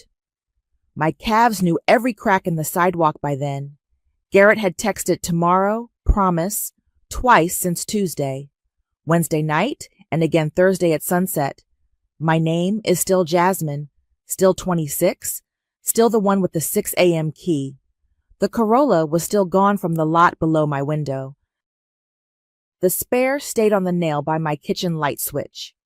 I had looked at it twice, hand up, then let it hang. If I took it, that would be me managing his choices. I make enough dough at work. I'm not needing my family, too. Yesterday, Layla slid me a ride after her shift, tossed me a hop-in with her elbow as she balanced a tray of croissants and her car keys. She dropped me 3 blocks from my place and didn't make it a thing. I thanked her and said I'd be fine tomorrow. That was true for the walking part. The rest scraped. Friday, I watched the number 12 rumble past the other side of Cedar while I crossed against the blinking hand. If I waited for the next one, I'd be late. So I walked faster. The sky went from black to wet blue while I counted porch lights, 12 on Cedar, 9 on Oak, 6 on Larkin. My fingers stung inside my sleeves, then went numb. A delivery truck hissed to a stop outside the bakery as I turned the corner. 6:04. I slid the shutter up, keyed in, and apologized out loud to the empty mixers. Edward came in at 6:20, hung his jacket, and clocked me with his eyes. He doesn't yell. He speaks in temps and times. He waited until the first batch of baguettes had hit the oven, and I was at the triple sink, arms damp to the elbow, before he walked over. "You're good, Jazz," he said quietly, looking at a spot on the stainless. Not my face. "But I can't have you late." "I know," I said. Hot water ran over my wrists. "It won't—" "Call me if you need me to cover 10 minutes, he said softer. "Once. Maybe twice. Not a thing we do." "Got it." I rinsed a bowl and stacked it. He nodded and moved back to the schedule book. He never asks why. He knows enough to know we all have reason and that the croissants don't rise for any of them. At 7-Eleven, my phone buzzed on the flowery prep table. "Garrett, traffic was crazy. I can swing by later." At 8:02, had to help Tobias with a lift. He was stuck. At 8:37, quick stop turned into a longer thing. Don't stress. I wiped my hands on a towel and typed, "I open at 6, then erased it. I tried my mother's old trick, count to 10, 1, 2, 3. My thumb hovered over the screen. 4, 5. Numbers don't make buses run more often. I put the phone face down and pulled a tray of cinnamon rolls to glaze. Between the morning rush and the lull, Layla leaned one hip against the counter and stared at the boxes. "You get your car back yet?" "Nope." She squinted. "You want me to swing you close to home after? I'm headed toward 9th anyway." "You did yesterday," I said. "I won't ask twice." "You didn't ask." She blew a stray bang out of her eye. "You going to light him up?" "Trying not to set anything on fire in a bakery," I said, and she huffed a laugh and pushed off the counter. She's practical. She knows when something is a choice and when it's a mess. The lunch orders printed. I lined up baguettes and turkey and kept the slices even. A woman asked for a dozen iced cookies in the shape of stars. I boxed them and tied the twine just tight enough. The rhythm helped. Cut, spread, wrap, charge. The register drawer thunked closed heavy with small bills. Every time my phone buzzed, that little ripple went through me anyway. At noon, Garrett again. "I'll get it to you tonight. Promise." I typed, "Tonight what time?" He didn't answer. On break, I stepped out back and leaned against the cool brick.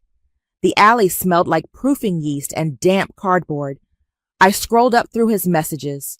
Traffic, Tobias, longer thing, same rhythm, different excuses. I hated the way my chest went tight when I recognized the pattern. I don't like feeling predictable. Trinity texted at 12:18. "You seen Charlotte Lee's new photos?" My stomach fell like I'd missed a step. Charlotte lives down the block from me. She posts everything. Cats, porch plants, Sunday plates. We're mutuals because of family barbecues and borrowing eggs. I didn't want to see my car living some other life on her page. I didn't want to be wrong either, thinking the worst when maybe it was just selfies and her tabby curled like a croissant. I watched the typing dots from my sister, then nothing. The oven timer beeped inside, and I pushed off the wall. I went back in, set another tray to cool, and told myself I'd look after the next batch. My hands were steady. My head wasn't. I checked Charlotte Lee's page on my second break. I wiped my hands, turned my phone brightness down, and scrolled. Her new album was Weekend Roundup with a sunflower emoji, a paper plate with ribs, a dog in a kiddie pool, 2 guys I didn't know playing cornhole, a backyard I didn't recognize, chain link fence with morning glories, not my uncle's wood slats, no silver Corolla, no teal sticker. Trinity texted right after, different house, from Sunday, I think. Yeah, I wrote back, not us. I slid the phone in my apron and went back to the slicer. The blade hummed. The lunch rush hit like it always does. Fast orders, regulars who don't look up from their phones, a kid with frosting on his nose. I placed cookies in a white box and tied twine. I refilled the ice bin. I didn't think about the new hour 12 because thinking doesn't make it arrive faster. At 1:47, my phone buzzed again. A DM from Madison. She lives 2 blocks over. Sometimes buys day-old baguettes for croutons.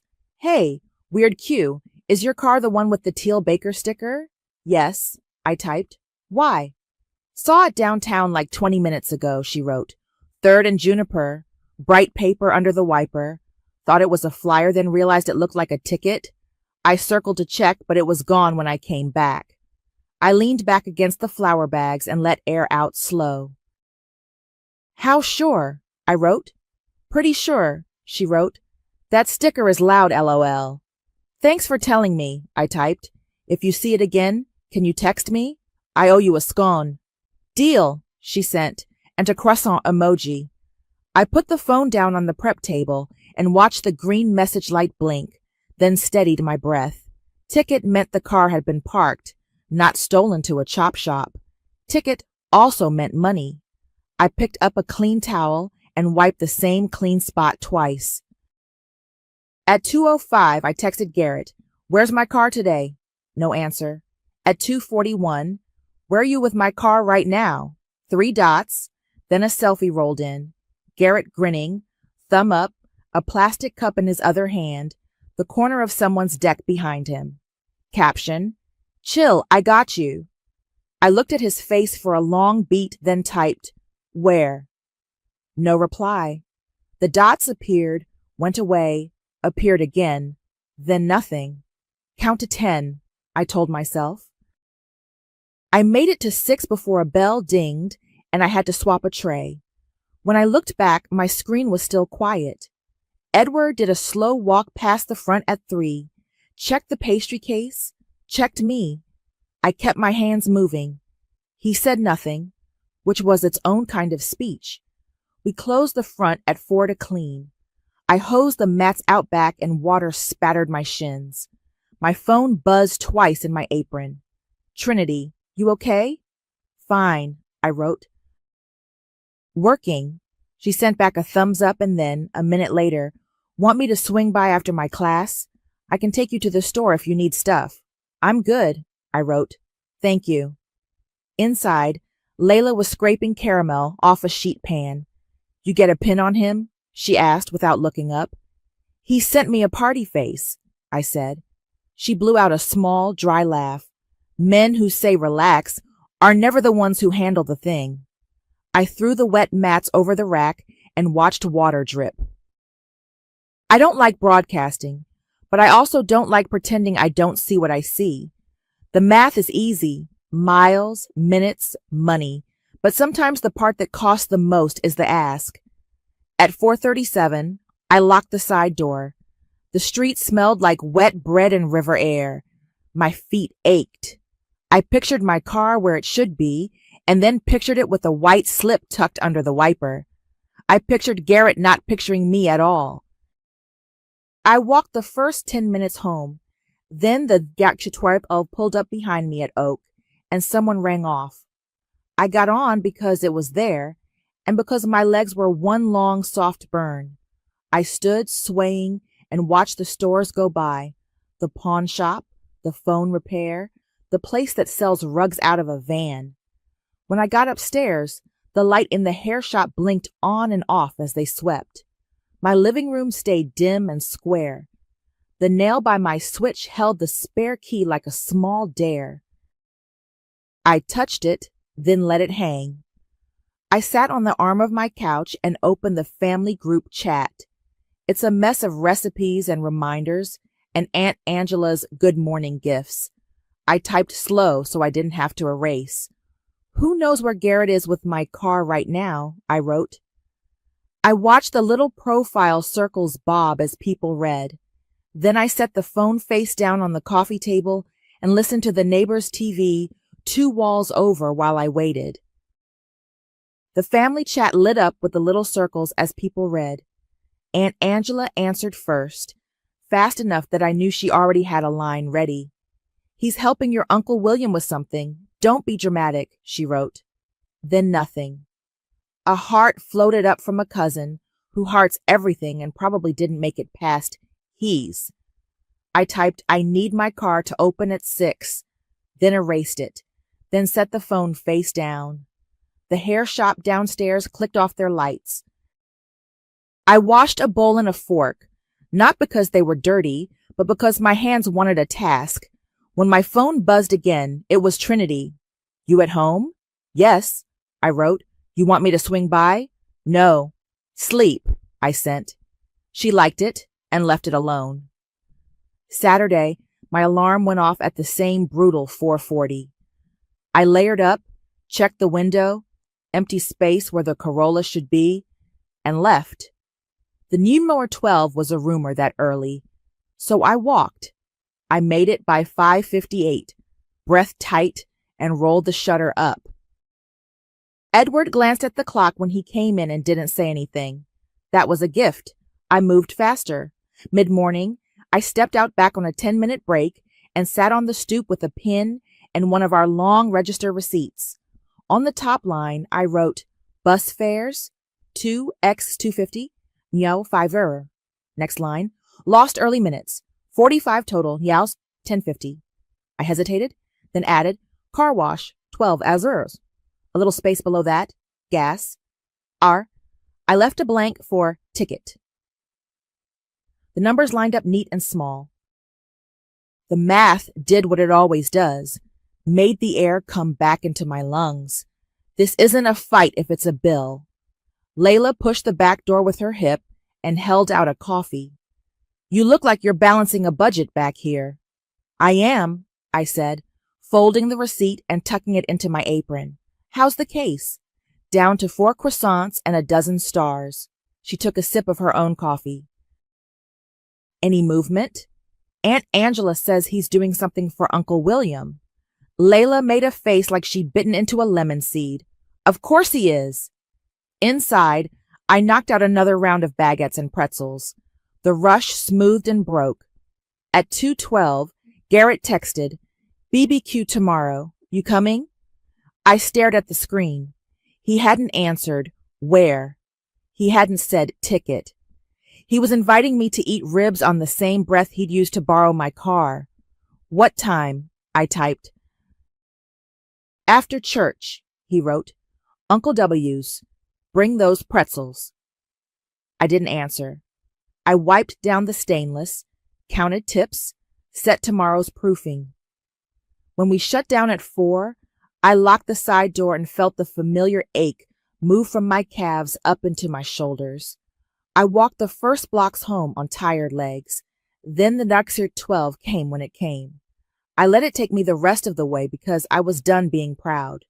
At home, I ate standing up, leftover pasta, slice of bread, and opened my old laptop. I pulled up a simple invoice template I use when people order custom cookies. I changed, thank you for your order, to payment due upon receipt. I typed my name and phone at the top, then added line items, gas, parking ticket, car wash, 12 porn. I left the bus fares and the early minutes off. Clean and undeniable is better than right in every corner. Total. Holstam. T8. I printed 2 copies and slid them to the edge of the table to dry. The printer made that slow grinding noise that says it's close to retirement, and I patted it like a creaky dog. My phone buzzed. Trinity. Spare key in your bag? I looked at the nail by the light switch. The key hung there like it always does. Ordinary and important. Not yet, I wrote. Put it in, she sent. Just in case. I stood up, took the key off the nail, and put it in the small inner pocket of my canvas bag with one of the printouts. The paper's edge scratched my knuckle. I zipped the pocket and felt the weight of the metal. Done asking, I thought. I don't need permission to collect what's mine. I showered, set out my clothes, and laid my bus pass lanyard on top. I set my alarm for the same punishing time. Sleep didn't come easy, but it came. Sunday, the sky was a pale wash at 6:10 when I sat on the edge of my bed and scrolled. Charlotte Lee had a new album, Family BBQ at the Murrays, with 3 fire emojis and a line of little steak stickers. The first photo was a stack of paper plates and a pack of buns. The second was a close-up of her tabby asleep on a folding chair. The third was a wide shot of Uncle William's backyard, wooden fence, the big grill he babies, long table with a red check cloth, and behind the grill, half hidden by a cooler, my teal bumper sticker peeked out from the edge of a silver trunk. I zoomed in until pixels broke. The corner of my license plate, a smudge of pollen on the taillight. My car, sitting pretty by the gate like it hadn't worked a day all week. I sent Layla a message before I left my apartment. If I'm late tomorrow, can you cover the first hour? I'll swap you Wednesday. It was Sunday, my day off, but Monday comes fast and I didn't want to gamble with the open. She replied with a thumbs up and, yeah, you good? Working on it, I wrote back. I slid the spare key from the inner pocket of my bag into my palm and tucked one of the printed invoices behind it. The paper had softened at the edges from being handled. I locked my door, walked past the dark hair shop downstairs, and caught the next bus toward Uncle William's neighborhood. The bus was mostly quiet, 2 kids sharing a bag of chips, a man asleep against the window. I watched the stops roll past and let the motion settle me. The closer I got, the calmer I felt, like I was clocking into another kind of shift. I wasn't going to argue. I was going to collect. Uncle William lives past the river, near a park with a busted fountain. By the time I turned onto his street, I could hear the bounce of music and the chop of tongs against metal. Cars lined the curb. The front yard had folding chairs out like a shoreline. Charlotte's laugh carried from the porch. I smelled charcoal, sweet sauce, and cut grass. I walked in through the side gate because family doesn't knock at a barbecue. The yard was full enough to blur. Cousins at the table, a card game going, kids running a tire in circles. Aunt Angela stood near the grill with a dish towel over her shoulder, checking buns like they were appointments. Garrett wasn't in my first sweep of faces. That was fine. My car sat by the back gate, dusted with a soft film of pollen like it had been sitting under a tree all week. Seeing it there hit like a glass of water after a long walk. I didn't touch the hood. I didn't look around to see who was watching. I walked straight to the driver door, slid the spare key into the lock, and opened it. I sat in my seat and closed the door. It felt like church. The smell was familiar and not my hand sanitizer, a ghost of barbecue smoke, something sweet and stale. There was a random sunglasses arm on the passenger floor mat, a napkin tucked into the side pocket. The dash had a smear I hadn't left. My bus pass lanyard swung against my chest and thumped once as I leaned forward. I put my bag in the passenger seat and reached for the glove box. The latch clicked the way it always does, a little sticky, then let go. A crumpled white slip tumbled out and into my lap. City of Parking Enforcement at the top in blue. I smoothed it against my knee and read the black print. Violation, no parking, street cleaning. Location, 3rd and Juniper date, Arts, time, Friday, 1:22 p.m. amount. Due, 85 $. Madison's message had been 147 that day. My mouth made a small shape around the number and then went flat. The ticket had a faint grease fingerprint on one corner. Someone had balled it and shoved it in here. I looked into the glove box, insurance card, registration, an old map, a takeout menu I didn't recognize. No note. Outside, a burst of laughter went up near the table. A kid shrieked and something clattered. The grill hissed. The world kept its sound. In the car, everything narrowed to the rectangle in my hands, and the way the paper had creases that didn't belong to me. I set the ticket on my thigh and took out the invoice. I didn't write on it yet. I just laid the two pieces of paper side by side, edges touching, like they were agreeing. I ran my thumb along the blank line after parking ticket, fart, and then left it alone. Someone knocked lightly on the roof. 3 knuckles. Not hard. I didn't look up. Not yet. I took in the rest. Gas gauge under half. A small ash in the cup holder I keep empty. My phone charger unplugged and looped like a question. My seat was a click back from where I keep it. Small adjustments that add up. I picked up the ticket again and folded it once. Crisp. I slid it into the pocket of my hoodie. Zipped it. Then I reached into the glove box and removed anything that wasn't mine. The takeout menu, a stub from a movie theater, a straw wrapper. I put them in the side door pocket to hand back later if anyone asked. I don't throw away other people's trash unless they pay me to. Through the windshield, I could see Aunt Angela turn her head, scan the yard, and clock me in the car. Her mouth pressed, then softened like she decided on a tone. Garrett's laugh floated from the far side of the grill, easy and bright. He still hadn't seen me. That was also fine. I locked the car door out of habit, rolled down the window 2 inches for air, and rested my hand on the invoice. My breath came easy. This was just logistics. The papers were in place. The car was here. The number was printed, not a fight. Then I popped the glove box again, checked for anything else I needed to see, and the corner of another folded paper flashed. I tugged it free. It was a gas receipt from Thursday night. 3812, station on Oak and 5th. I set it with the ticket and let the edges line up. I looked up when a shadow slid across the open gate. Garrett was finally heading my way, grinning at someone behind him. I kept my seat. I kept my calm. The yard went on around us. The slip with $85 on it sat warm from my leg. Garrett was halfway to me, grin on, when I slid the invoice onto the steering wheel and clicked my pen. I printed in small block letters, parking ticket, 85 $0 gas, 38 $0 car wash, 12 $0 total, $135. The gas receipt in the cup holder said 38 out. I rounded down. Consider it a family discount. I tucked the ticket into my hoodie, folded the invoice once, and popped the trunk with the lever by my knee. The latch thunked. I stepped out into the sunlight and walked to the back. The trunk told the story of the week and other people's priorities. A big blue cooler with a sticker, half peeled on one corner.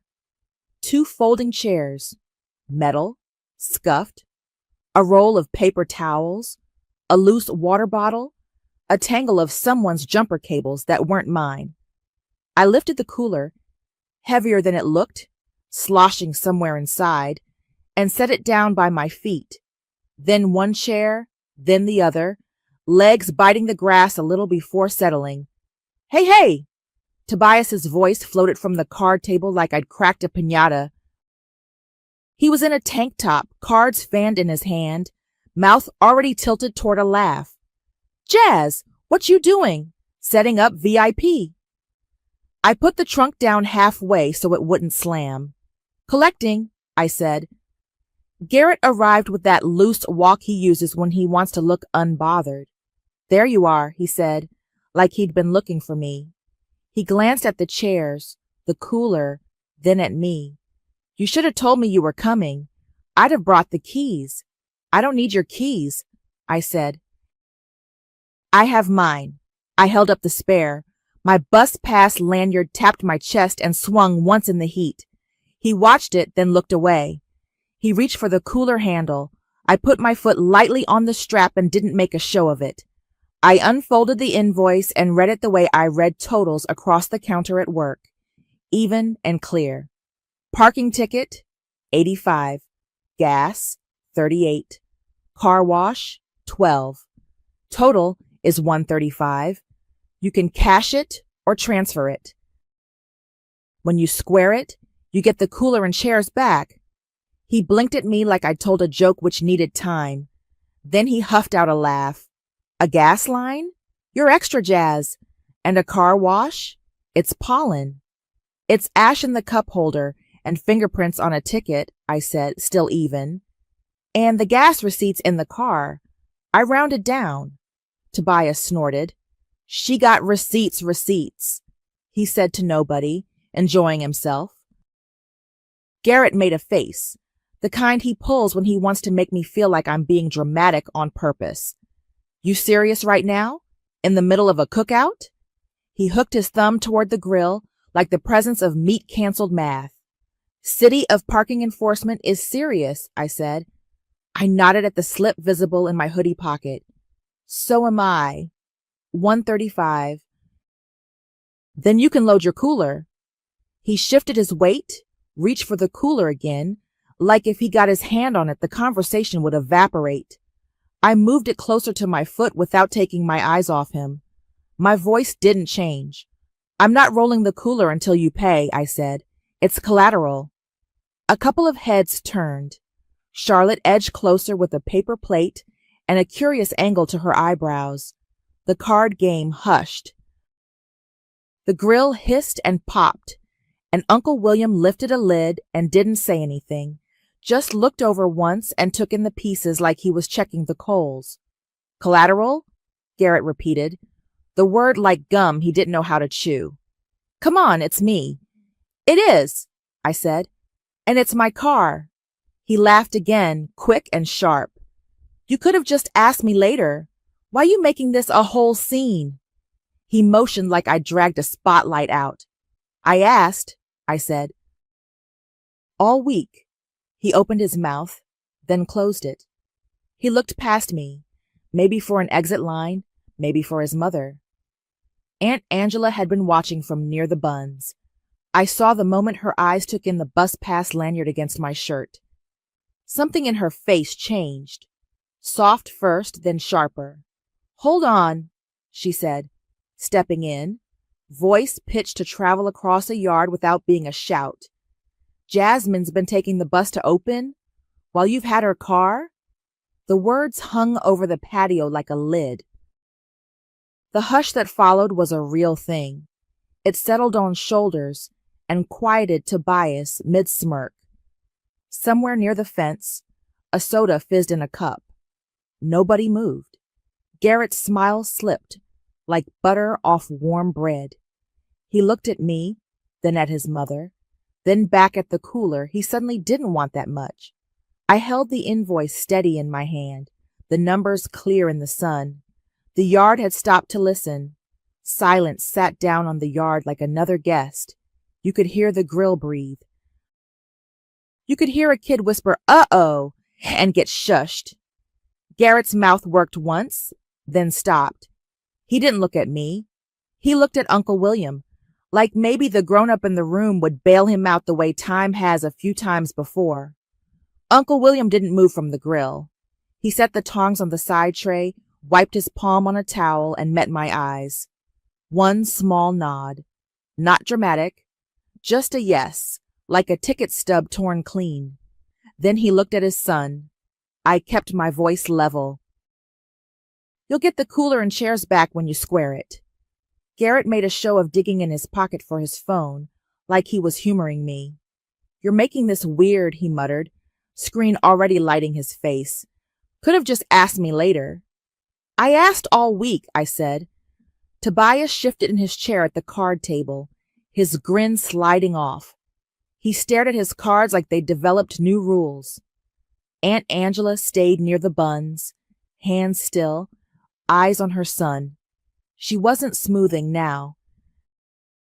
Garrett flicked through apps, stopped, then looked up. "What's your handle?" "Same as my number," I said. "Transfer, not a request." I held up the invoice so he could read the total again without asking me to say it a third time. His jaw worked. The case on his phone had a chip on the corner. For a second, I thought he might still go for the cooler and make it a tug. He didn't. He typed. The angle of his shoulders said he wanted to be anywhere else. My phone buzzed in my pocket. I glanced down. $135 received. The small relief wasn't joy.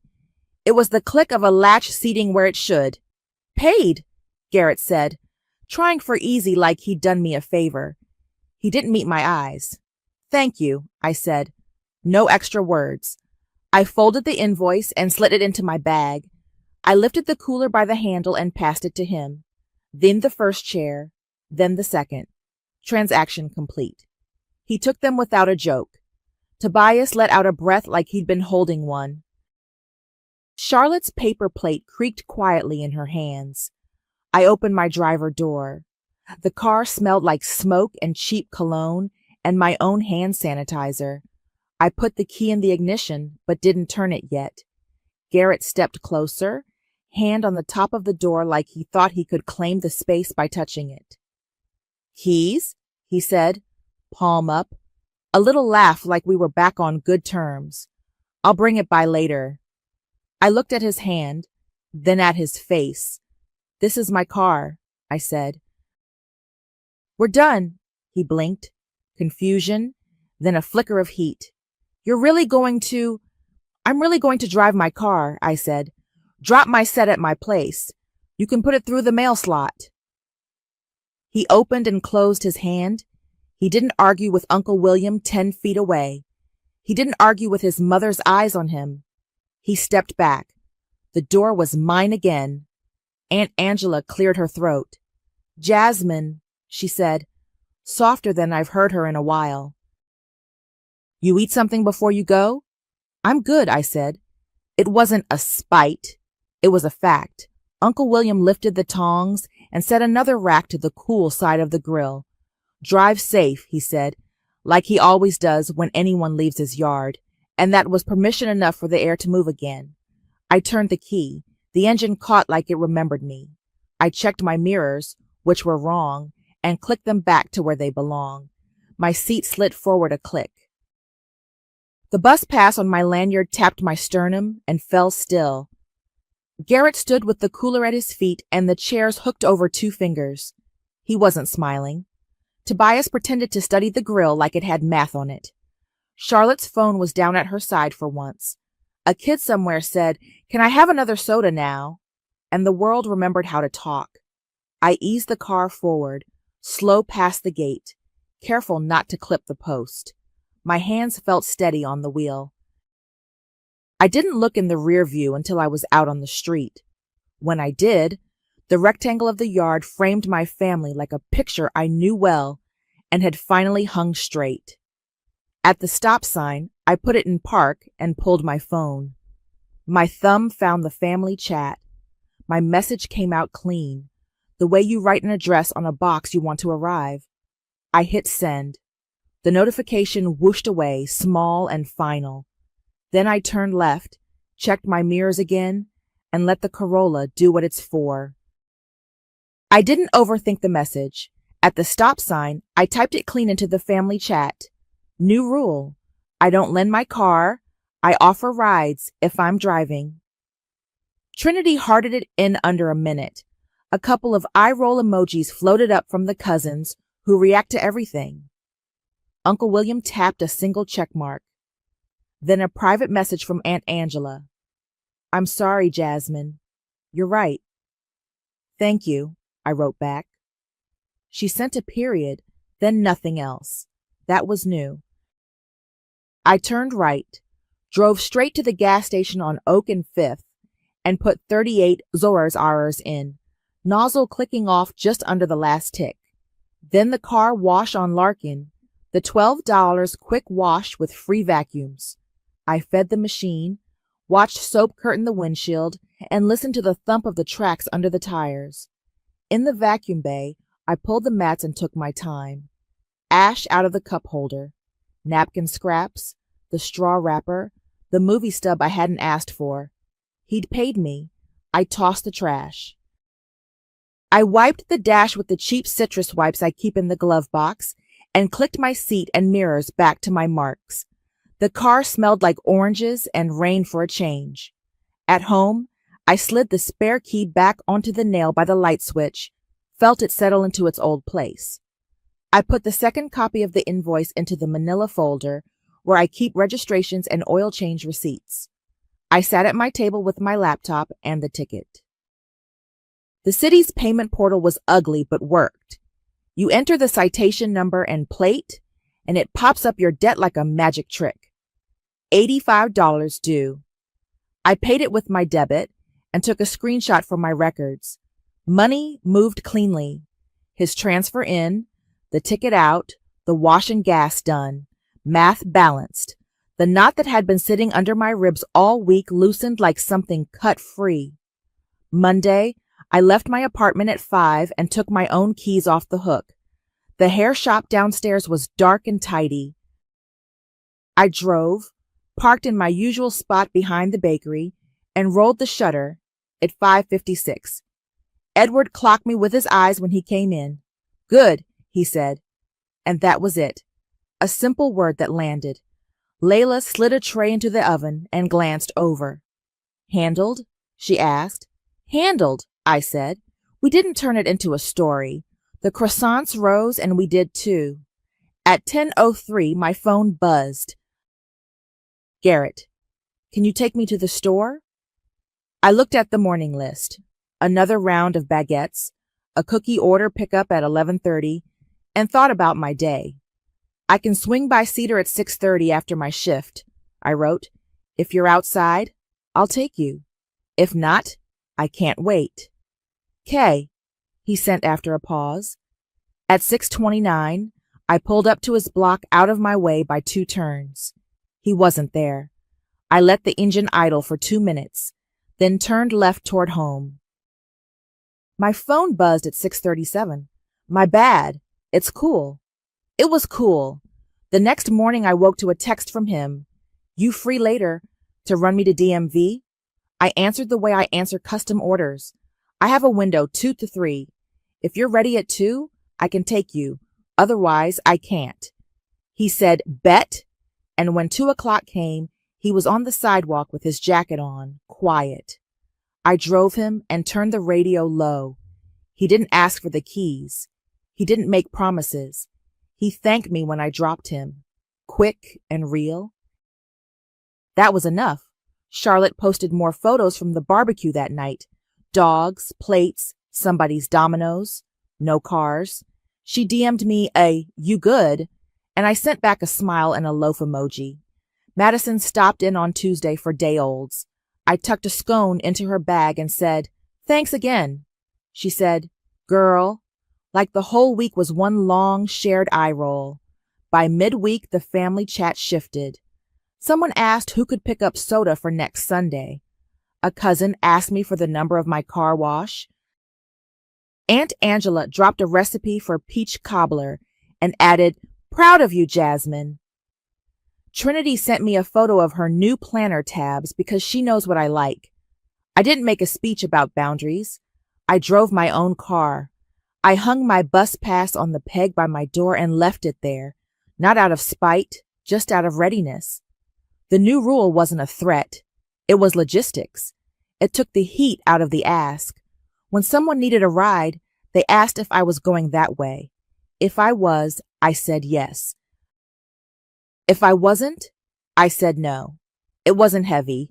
Friday.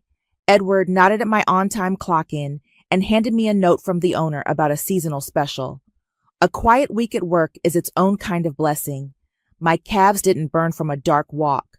My phone charger was plugged back in where it belongs, and when I turned the key, the engine sounded like mine. Garrett still has charm. He'll still say tomorrow to somebody. It just won't be to my keys. He handled his errands with his own feet, or by asking on my terms. Aunt Angela stopped answering for him like she was the receipt. Uncle William flipped ribs, and when I left his yard that next Sunday with a full plate, he said, "Drive safe," same as always. The justice wasn't dramatic. It was practical. Money covered, ticket paid, ash vacuumed. The rules stated and held. The week shook loose. And the next time someone says, tomorrow, it's to the bus. The wet towel on my son's homework chair was my breaking point. It was still dripping onto his spelling list when I came in from the early shift, and I knew nobody who left it there had any plans to clean it up. My name is Zlata Wright. I'm a single mum. I pay $1,280 every month for a tired 2-bedroom off the highway where trucks downshift at 3 a.m. I get up before dawn to stock coffee and bagels at a grocery bakery so my son, Charlie, can have the small bedroom and some quiet. 8 months ago, I told my younger brother, Travis, he and his girlfriend could stay 2 months tops after he got laid off. Family is family, and I remembered when he split pizza with me in high school. 2 months turned into 8 faster than I could say no. I'm 31. Charlie is 8, Travis is 26, and his girlfriend Lexis is 24 and pregnant. When they moved in, I gave them my bedroom, the bigger one, because I thought it would be temporary. I put my clothes in plastic bins and slid them into the closet, then started sleeping on a futon in the living room next to the TV stand. The lease is in my name. The light bill is in my name. The internet is in my name. I even added a phone line for Travis when he said he needed it for job applications. That line costs me $126 every month. In the morning, I leave before the sun comes up. When I circle back around noon, Charlie's at school, and Travis and Lexis are usually still asleep. There's always the smell of last night in the air, cologne, fries, something sweet and stale. If I ask them to rinse dishes, Travis says he'll get it in a minute, and it turns into later, then never. I wipe counters anyway. I stick Charlie's folders on top of the fridge so they won't get wet again. When they first showed up with 2 duffel bags and a TV, we sat at this same wobbly kitchen table and did the math. Rent's $11.80, I said. Utilities float, but if we split groceries and the power, we'll be fine. Travis nodded, funny and charming like always. He'd promised to cash at me his half Friday. He promised to hit job fairs. He promised he'd be out in 8 weeks, 10 tops. He asked if I could add him to my phone plan, just for now, because his was cut off. I said yes and put it on my card. Weeks turned into months. Groceries vanished faster than my paycheck. They slept until noon and left their shoes in the doorway. The big bedroom started to look like a boutique exploded. Piles of thrifted baby clothes from Lexis's mom, a ring light, a box of sneakers Travis said he might resell. When I'd ask about money, he'd say, "As soon as I finish my resume," like a completed resume could be spent at the electric company. I told myself they'd say thank you and start helping next week. There was always a reason this week didn't work. Travis said the warehouse was downsizing. He was waiting to hear about seasonal. Lexis said stress wasn't good for the baby. I told Charlie not to worry, that grown-ups figure things out, even when they don't feel like it. Mr. Hudson, our landlord, is a plain man who likes paper. He gave me the lease 2 years ago when I moved us in and said, "On-time rent, no drama, we're good." I kept my end. I handed him the check before the 5th. When Travis and Lexis came, I didn't add their names because it felt simpler. Fewer forms. Less to explain later if they were gone by Halloween. Ruby from next door sometimes sits with Charlie if my shift runs long. She knocks once and steps in with a "Hey, sugar," and eyes like she's taking inventory. I can tell she's holding her tongue when the living room's a mess. She'll straighten a throw pillow and say nothing. By month 5, the TV got louder and my patience got thinner. I was still handing over rent, still filling the fridge, still paying that extra phone line. At 3 in the morning, when the highway groaned and some car backfired, I'd roll over on the futon and hope nobody came in late and stomped around. Hope is not a plan, but when you're tired, it pretends to be one. That Friday, I boiled pasta and set plates, because it's what we do to feel normal. Charlie did his spelling at the table, pencil smudges on his fingers. Travis wandered out in gym shorts, hair smashed on one side. Lexis came last, leaning back in the chair like her spine needed a hug, one hand on her stomach. She smiled at me in a way that made me think of closed doors. She rubbed her belly like it could hear and said, "We're really excited for the baby. We need a home." I nodded and passed the parmesan. She held my eyes a beat too long. Something in me shifted. I realised next week wasn't coming, not from them, not without me writing it down and making it real. I didn't argue. I just took another bite and decided to start saving receipts. Groceries started vanishing like we had a hole in the fridge. I'd buy a dozen eggs on my way home from the bakery and find the carton empty by midnight. Shells in a paper towel like that made it polite. The next morning there'd be a frying pan on the stove with a crust of cooked-on whites and a fork welded to the side. Juice cartons went fast too, then turned up on the patio with cigarette butts floating in a little inch of orange water. "It's better than the railing," Travis said when I pointed. I didn't remember voting. I kept thinking if I asked for something small, it would be easier to say yes to. "40 toward the power bill," I said one afternoon, my apron still on. "Just 40. Lexis was on the couch with her feet on a throw pillow, scrolling. She didn't look up. "See, you're stressing me out." "It's not good for the baby." "The bill is due Friday," I said. "It's already on my card." Travis, sitting cross-legged on the floor with his phone under his chin, didn't look up either. "I'll cash app you after I finish my resume," he said. He was in the comments on some sneaker forum, arguing about release dates like he was on a panel. He typed fast, thumbs angry. "People don't know the difference between a drop and a restock," he muttered. I took the pan to the sink and ran hot water, counted to 10 and set it to soak. 40, I said again, not loud, just clear. He looked over then, flashed that old smile. "You know I got you. Just let me finish this thing. They want print PDFs now. I gotta reformat." It was Wednesday. Friday came and went. No cash app. The power still hummed because my card took the hit. Charlie walked in from school and wrinkled his nose. "Why does it smell like cologne and fries?" "Shoes off," I said, and nudged a pair of size 12 high tops out of the doorway with my foot. He dropped his backpack and pulled out his spelling list. He reads my face for weather now, the way kids do when they learn storms come from people as much as clouds. That night, after he went to bed, I went looking for a folder. There's an old blue one that came with a first day packet at the grocery, the kind with clear sleeves and a pocket for forms. It was bent at one corner, a coffee ring on the back. I slid the grocery receipt from that week into it. Then the power bill, then the internet bill. I didn't say anything to anyone. I tucked the folder under the futon where I sleep and felt a little steadier just knowing paper existed. We live on the second floor above Mrs. Vargas, who plays gospel on Sundays and goes to bed by 10. The highway is our white noise when the windows are closed. When they're open, it's a saw that never stops. It's not quiet here, but it doesn't have to be chaos. The next week, Travis texted me while I was stocking muffins. "Boys coming by tonight for the game?" "What time?" I typed, wiping chocolate off my thumb with a paper towel.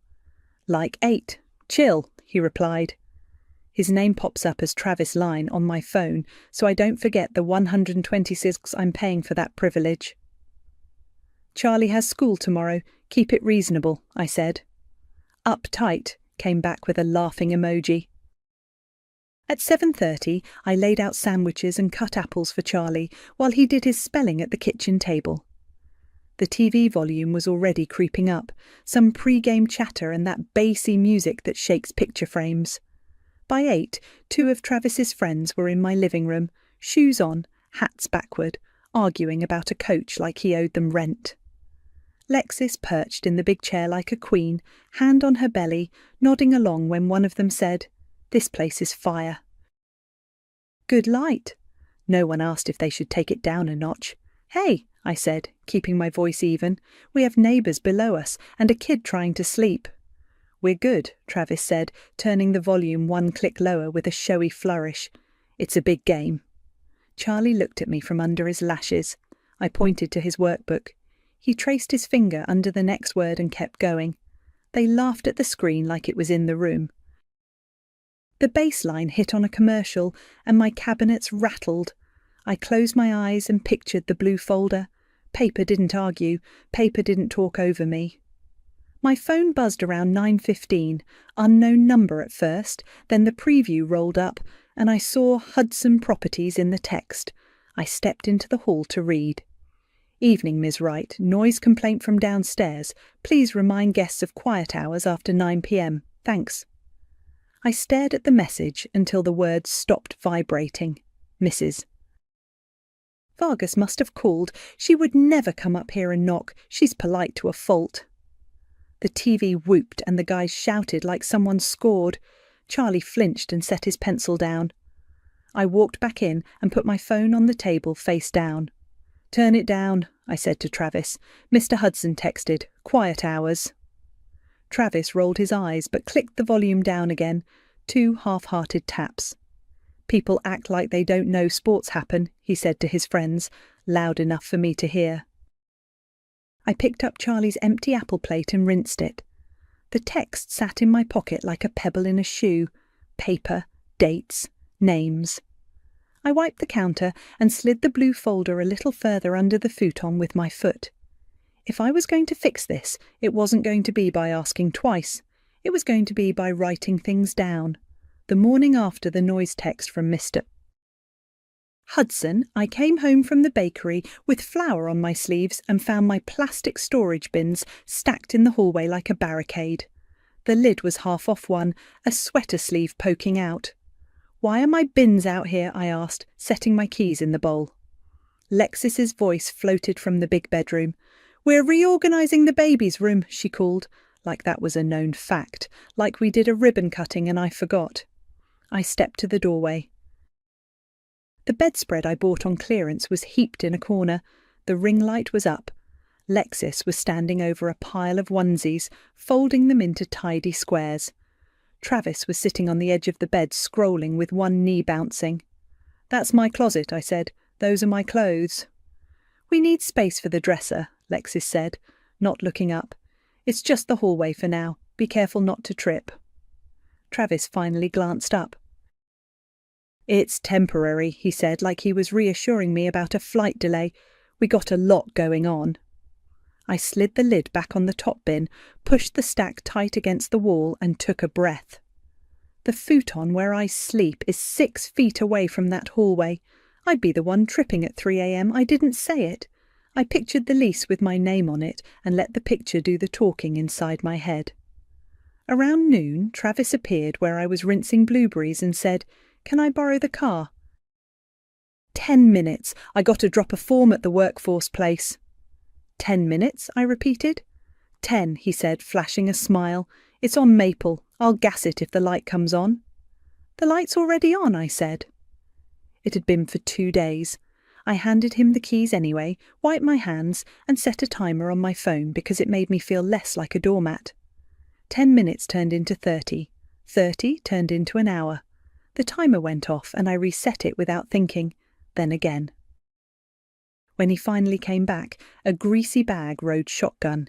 He hopped out with a mouthful of fries, handed me the keys and said, "They were closed for lunch, so I had to wait." There was a smear of ketchup near the radio, a new slick of fast food shine on the steering wheel. The gaslight was still on. "Did you get the form in?" "Tomorrow," he said, already halfway back inside. "They said come back tomorrow." Bureaucracy, man. At 5:30, I picked up Charlie from aftercare and we walked up the stairs past my bins like furniture that didn't belong to anyone. He trailed a hand over the lid, then pulled back when he saw my face. "Homework first," I said. He nodded and kicked off his shoes by the door, lining them up next to mine because he knows I like that. We ate grilled cheese at the wobbly table. He sounded out his words while I washed plates. The TV clicked on behind us around 8, pre-game talking heads, another big match-up that apparently justified everything. By 9, the volume had that bass again. I popped my head around the corner. "Turn it down," I said. "He has school." "We are literally watching at a reasonable volume," Travis said, not looking at me. The loudest reasonable I'd ever heard. "Please," I said. "Quiet hours are after 9. Mr. Hudson already texted me last night." He laughed and tossed the remote from one hand to the other. "You're so uptight. It's not even that serious." Charlie flinched at the word uptight like it might land on him. He bent over his spelling list, blinking slow, doing that thing where he presses his lips together so they don't wobble. I pulled a chair closer to him and covered his page with my palm until he looked up. "Take a break," I said softly. "Bathroom, water, then finish." He nodded, did the circuit, and came back. The TV crowd roared again. I stood there, watching my kid squeeze his pencil like it was a handle on a bus going too fast, and I felt something click into place. Not anger like shouting, just a fact. My name is on every bill. That's not uptight. That's how lights stay on. By 10, he still had 3 words to go. I walked over and turned the TV down myself. 2 clicks. Travis sat up like I'd stepped on his shoe. "What are you doing?" "Being a neighbour," I said, "and a mum." He huffed and drummed his fingers on his thigh. Lexis didn't say anything, just rubbed her belly slow and watched me like a security camera. Charlie finished his last word and slid the paper into his folder. "Can I sleep in your room?" he whispered, meaning the small one that's his. He asks sometimes, even though it's always yes. He wants to be sure he'll get quiet. "Brush teeth," I said. 2 minutes. He went, and I turned the kitchen light off and on to signal bedtime, the way we've done since he was 4. The TV dropped another notch theatrically. I let it go. I lay down on the futon later and looked at the bins in the hallway. My sweater sleeve was still poking out, caught in the lid like it was trying to crawl away. Trucks moaned on the highway, and somewhere a siren threaded through. I put one hand on the blue folder under the frame and felt the edge press back into my palm. In the morning, I came back from the bakery to find a glossy prenatal packet on the counter with a pen clipped to it. Lexis was making toast, her hair up, the ring light still glowing faintly through the bedroom door. "Can you fill this out?" she asked, tapping a page I didn't need to read. "Emergency contact and all that. We need stability." She looked at me like I owed it to her. I looked past her at my bins in the hall and decided who the emergency was. I waited until Saturday afternoon, when the apartment was quiet. Charlie was at Ruby's with a bowl of popcorn and a PG movie, and Travis and Lexis had gone to her mum's to pick up baby things. I closed Charlie's door, pulled the blue folder from under the futon, and spread everything on his bed. Dinosaurs on the comforter stared up at me like witnesses. Lease, my name. Utilities, my name. Internet contract, my name. I slid each page into a sleeve, then added 8 months of receipts, lined up by date. I used a yellow highlighter and circled the parts we'd agreed to split. Power, internet, groceries when we shopped together. I didn't touch rent. That was always going to be on me. I didn't include the extra phone line either, even though it's for him alone. I wanted the math clean. Power in August, 138 Lus. Internet, 64 Bartund. Groceries, 122 from that trip where Travis loaded the cart with energy drinks and Lexis picked out prenatal vitamins. Half of those came to a number I wrote in the margin. September, October, November. By December, my handwriting got tighter. In January, I switched to printing because my script looked mad. When I finished tallying, I added the halves column down the side and did it again to be sure. Then a third time, with my phone calculator because I don't trust long addition when my jaw is tight. The total sat there in black pixel font, 146. I stared at it. It was both less than what this felt like and exactly enough to make a point. I wrote total owed for shared costs promised at the top and underlined promised. I added a note under it. Does not include Travis's phone line 126 MO. I wanted no debate about what this number was. I flipped to the lease and found the clause about additional occupants. All non-tenant occupants must be approved in writing by landlord. I circled it, then the notice section. 30 days notice required to terminate tenancy at end of rental period. I circled that too and put a sticky flag there. The printer at the library charges 10 cents a page. I'd gone earlier with $3 in quarters like a kid and printed the clauses I needed, plus a blank notice form from Mr. Hudson's website that said intent to vacate. I slid them into sleeves. Paper doesn't get defensive. Paper just sits there and shows you what it is. I opened a fresh page in the folder pocket and wrote out a plan in my own handwriting. It felt ridiculous and official at the same time. Monday, 9 a.m. Call Mr. Hudson. Schedule a meeting. Bring folder. Return internet modem week of move out. Confirm service termination for midnight on move out day. Electric, ping, water. Schedule shut-off for midnight on move out day. Email confirmation saved. Pack essentials 1 week out. Clothes 2 days out. Kitchen last day. Keys, label sets, 1 to return, 1 to keep for new place. Phone line, remove Travis's line morning after move out unless payment plan in writing. At the bottom, I wrote the sentence I'd been practicing in my head. If you want help from me, rides, references, anything, bring the 1,246 you owe and a plan. No threats, just terms. I checked the time. I had 20 minutes before I needed to get Charlie. I closed the folder, slid it under his bed, and ran a hand over the dinosaur's eye for luck, which is not a thing I pretend to believe in, but I did it anyway. Ruby opened her door with a laugh caught in her throat. Some animated fish was dancing on her TV. "He's good," she said. Ate the whole bowl and asked if he could wash it, which yes. "Thank you," I said, and handed over the 5 I promised. She waved it off. I put it on her entry table anyway. On our way back up the stairs, Charlie asked, "Can we have pancakes tomorrow?" Like he was testing if normal still worked here. "Yeah," I said, "we'll do chocolate chips." Inside, my bins were still in the hallway. I asked Travis once to move them back. He said later, and now later meant never. I lifted the top one just enough to push the sweater sleeve all the way in and snapped the lid tight. Small, petty, satisfying.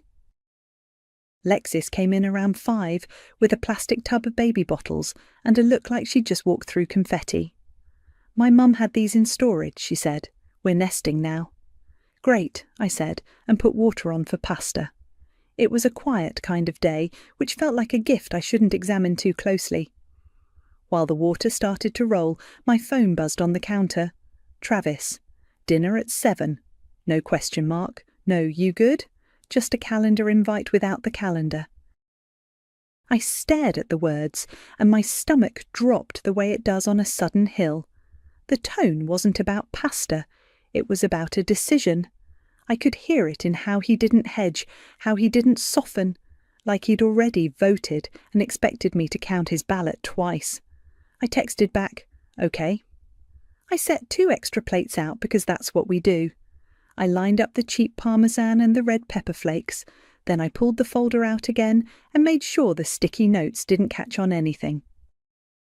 I ran my thumb along the edge until the paper snapped under it, and I felt weirdly calm. I wasn't ready for a fight. I was ready for a list. Charlie drifted into the kitchen and leaned his head against my arm. "Can I help stir?" "Yep," I said, handing him the spoon. Slow circles. He looked up at me. Are we okay? We're okay, I said, and meant it for the first time in a while, because I had dates and numbers and a plan that fit in a folder. Because in the morning, I knew exactly who I was calling and what I was going to say. Because dinner at 7 didn't scare paper. I set the pot in the middle like a peace offering. The table wobbled the way it always does, one leg clicking against the tile. Charlie tucked his spelling workbook under his plate so he could slide it out between bites. I handed him the ladle. 2 scoops, I said. He took 3 and grinned when the sauce slid. Travis wandered in first, bare feet, gym shorts, a t-shirt with a cracked logo. He dropped into a chair and started twirling pasta before anyone sat. Lexis came after, slow and careful, one hand on the back of the chair, the other on her stomach. She sat and put a napkin in her lap, like she was on TV. We ate in the kind of quiet that has weight. The highway sounded far off for once. Silverware tapped plates. Charlie whispered the word practice to himself and wrote it on the corner of a paper towel with a dull pencil. Travis put his fork down and cleared his throat, but not in a softening way, more like a drum roll for himself. So, he said, looking at me, then at Lexis, then back at me like he'd practiced in a mirror. We're taking the apartment. I looked at him. He said it like weather, like he was telling me sunrise happens. You can find somewhere else, he added, and nodded toward Lexis's stomach. We need the home to ourselves before the baby. Charlie's pencil froze over the word practice. The room got so quiet I could hear the trucks on the highway downshift and the buildings sigh. For a second I thought I might laugh, then I didn't. I reached to the chair beside me and pulled the blue folder onto the table. The plastic sleeves whispered like pages in church. I flipped it open and slid the first sheet toward him. Lease, I said, in my name. Flip. Utilities, in my name. Flip. Internet, in my name. I slid the page with the total into the middle where everyone could see. Total owed for shared costs you promised to split $146. Travis stared like I'd set down a subpoena. Lexis blinked, then leaned back, rubbing her belly with her thumb. You made a spreadsheet, she said, like that was the offence. No, I said. Receipts. Highlighter! I tapped the number with my finger. This is what you owe. I'm giving the landlord 30 days' notice tomorrow. Lexis let out a fast, ugly little laugh. You wouldn't. I will, I said, calm, like I was saying the date. I have the notice form. I'll call Mr. Hudson at 9 and set up a time to bring it in. I'll schedule electric and water to end at midnight on move-out day. I'll return the internet modem that week. Travis found his voice. You're kicking your family out, he said, trying on outrage and seeing if it fit. Over a few bills? After everything, that's wild. You've been here 8 months, I said. I offered 2. I kept my tone even because Charlie was still at the table, his eyes on the same word. I can't afford 4 adults on 1 check. I won't keep paying for a phone line and groceries and listen to you tell me I'm uptight when I ask for quiet hours. I turned the receipt page so it faced him straight. This is the number. If you want help from me after we move, rides, references, anything, bring the $1,100 you owe and a plan.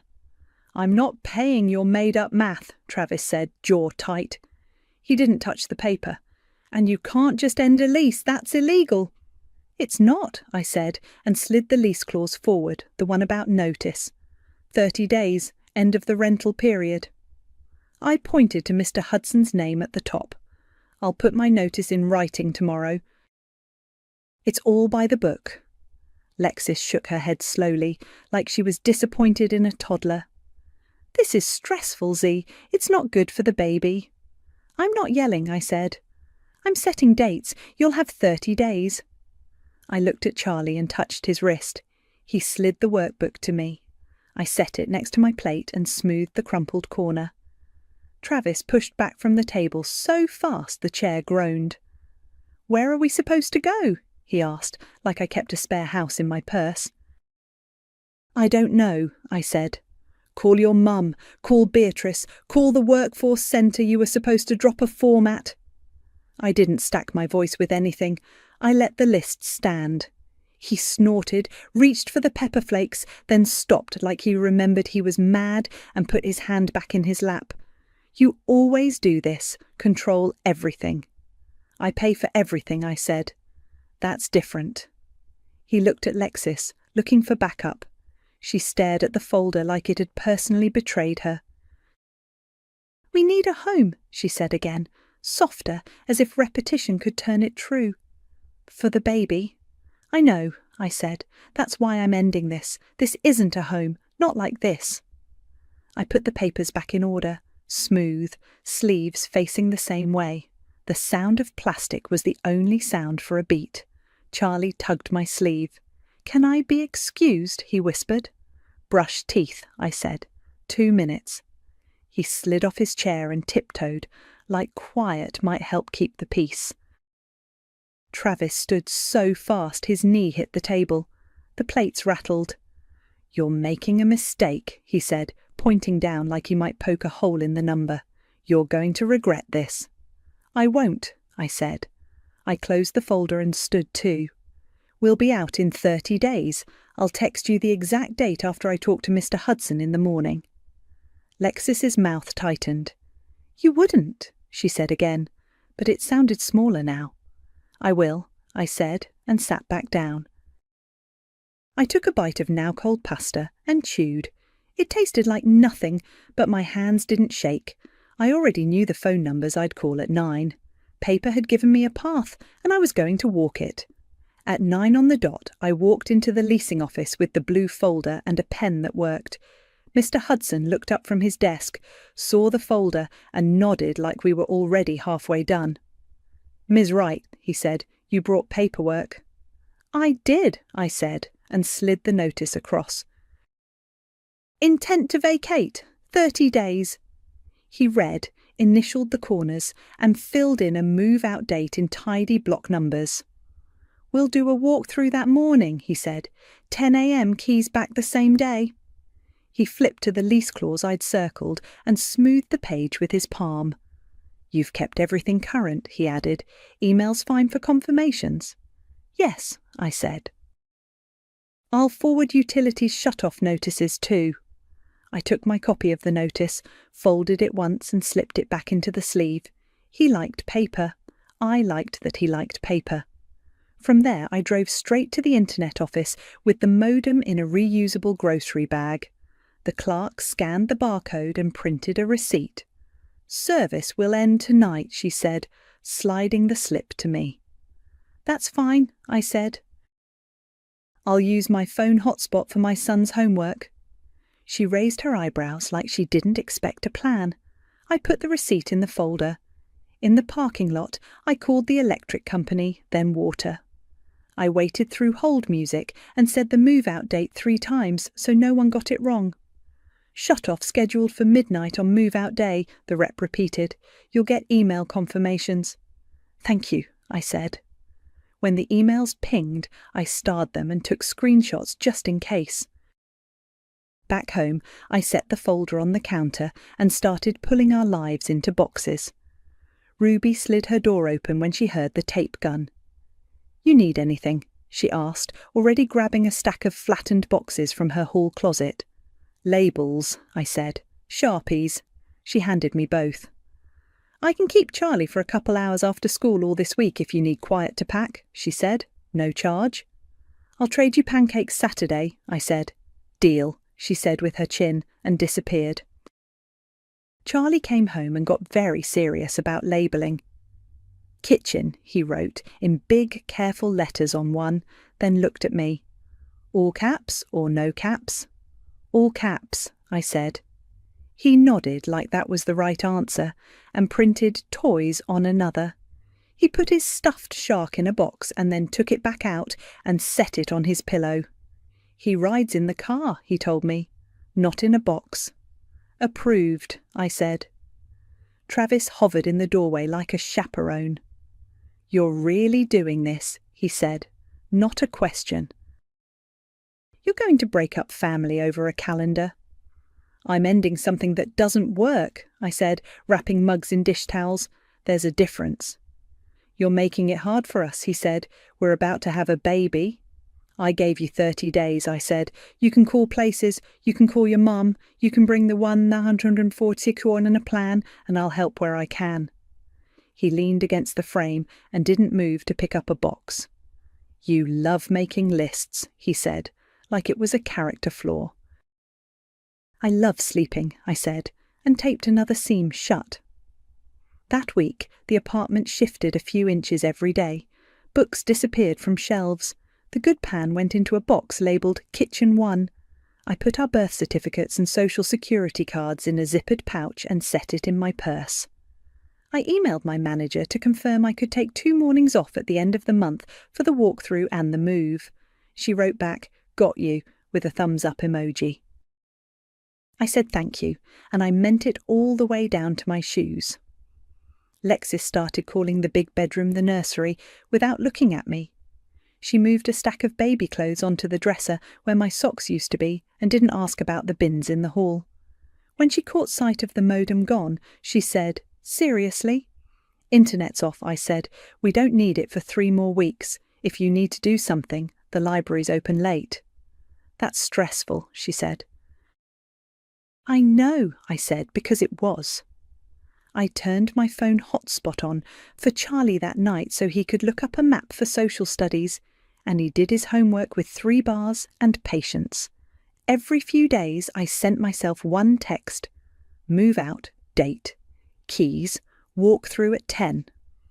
I pinned it to the top of my messages so I'd see it before anyone else's opinions. I put the keys we wouldn't need on their own ring and labelled them with a piece of masking tape. I made an essentials bag with toothbrushes, pyjamas, a can opener, 2 bowls, 2 spoons, and the shark. It sat by the door like a promise. By the last week, the living room looked like a staging area. Boxes stacked waist high, tape feathers on the floor.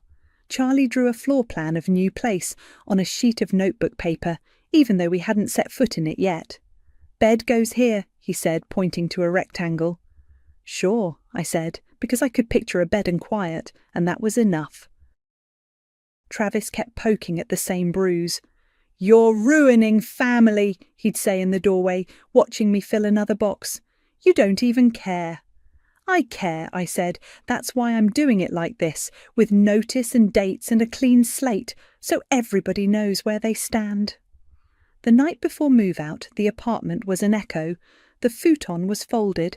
The fridge held 2 bottles of water and a bowl of plums. I had our clothes in a suitcase by the door and the folder on top, with a pen clipped to it. Travis came into the kitchen with a folded 20, holding it like a ticket. "Just a bridge," he said, and tried to press it into my hand. "We'll figure the rest out later." I looked at the bill and then at him. I didn't take it. "Bring the 146 you owe and a plan," I said. "Then I'll help." He stood there a second, hand still out, like if he held still time might change its mind. Then he pulled the 20 back and shoved it into his pocket. "Cold," he said. "Clear," I said. I clicked the lights off and stood in the doorway until my eyes adjusted. The hallway held my bins, the lids snapped tight. The essentials bag was ready. The keys were on their ring. In the morning, I knew exactly which door I was locking and which one I was opening. We carried the last box up a narrow stairwell that smelled like pine sol and old wood. The new place was a small, clean 1-bedroom across town. White walls, 2 windows that faced a tree instead of a highway, a kitchen big enough for 2 bowls and a coffee maker. I set the box down and turned the deadbolt. The door clicked in a way that sounded like a promise. Charlie walked a slow circle, hands behind his back like a museum guard. "It's quiet," he said, almost suspicious. "It is," I said. The window unit hummed. No bass, no trucks, just a bird doing what birds do. We'd done the walk through at 10 that morning. Mr. Hudson met me in the old apartment with a clipboard and a pen. He checked the stove, the blinds, the tub. "Normal wear," he said. "Keys?" I handed him the ring I'd labelled. He slid the keys into an envelope, sealed it with the heel of his hand, and wrote the date across the flap. "Good luck, Ms. Wright," he said. "I'll post that it's under turnover this afternoon." "Thank you," I said. Paper in his hand, paper in my folder. Clean. Ruby met us at the new building with a bag of grocery store cookies and her trunk full of flattened boxes we no longer needed.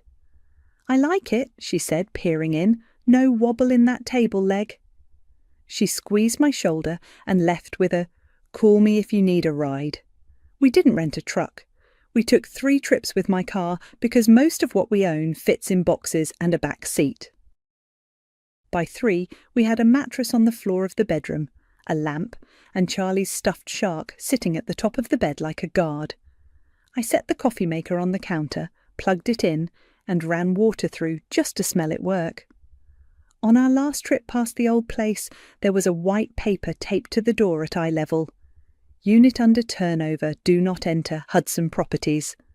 I took a picture, not because I needed it, but because I've learned to keep proof of everything I can carry. Back at the new apartment, we ate peanut butter sandwiches on the floor. Charlie drew a rectangle on a piece of paper and labelled it bed, then drew himself next to it with a big smile and the shark bigger than his head. "Can we tape it to the wall?" he asked. "Yeah," I said, and used a piece of blue painter's tape to stick it above the mattress. By 9, boxes labelled Kitchen 1 and books were stacked in neat columns against one wall. I set our toothbrushes in a cup and laid out pyjamas. I texted my manager, "Moved, all good for morning," and got a thumbs up back. I washed 2 bowls and 2 spoons, dried them, and felt more accomplished than any award I've ever gotten. Around 11:50, I stood in the new kitchen with my palms flat on the laminate counter. I'd scheduled the electric and water to end at midnight at the old place. I watched the minute tick to 59 and then to Sururu on the stove clock. My phone buzzed with an email from the power company.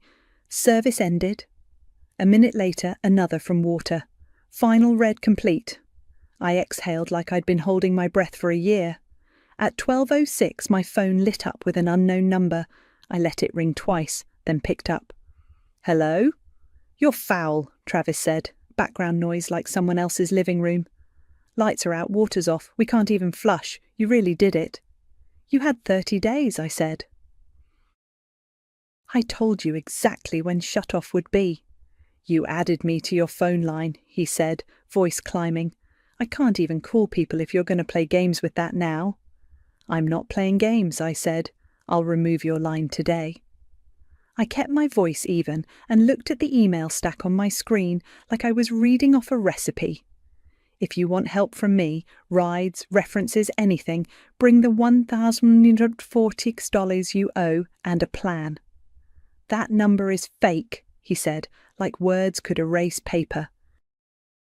"You don't do this to family." "I already did," I said. "Good night, Travis." He started to say something else, but I was done being the person he could talk circles around.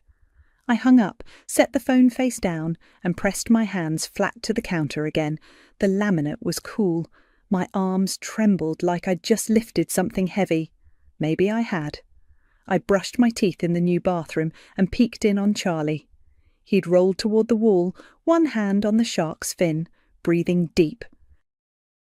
I turned off the light and stood there a minute longer than I needed to, letting the quiet do its work. In the morning, a text came in from a number I didn't have saved. "They'll be with me for now. Maybe this is what they needed."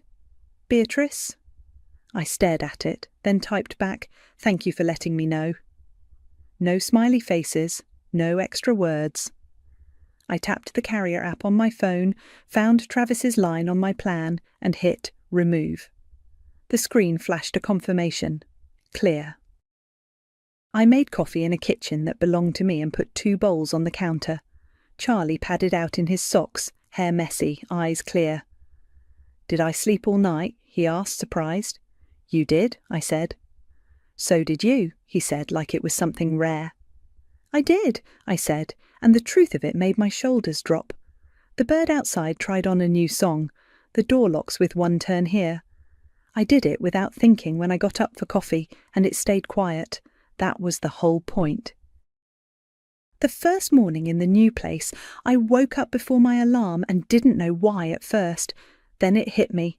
No one came in late, no one stomped around, nothing went missing.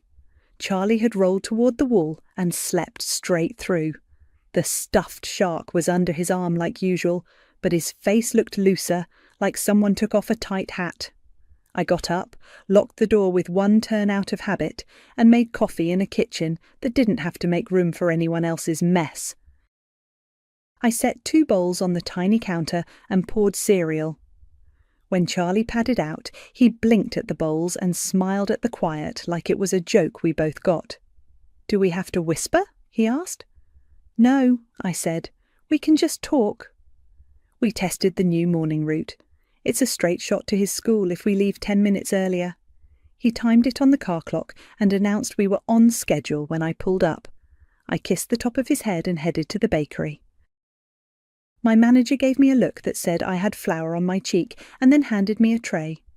Work felt like a break, counting muffins, scooping dough, numbers that weren't about rent. Back at the apartment, I stacked the blue folder on top of the pantry shelf, tucked behind flour and beans. It wasn't for daily use anymore, but I kept it where I could reach it.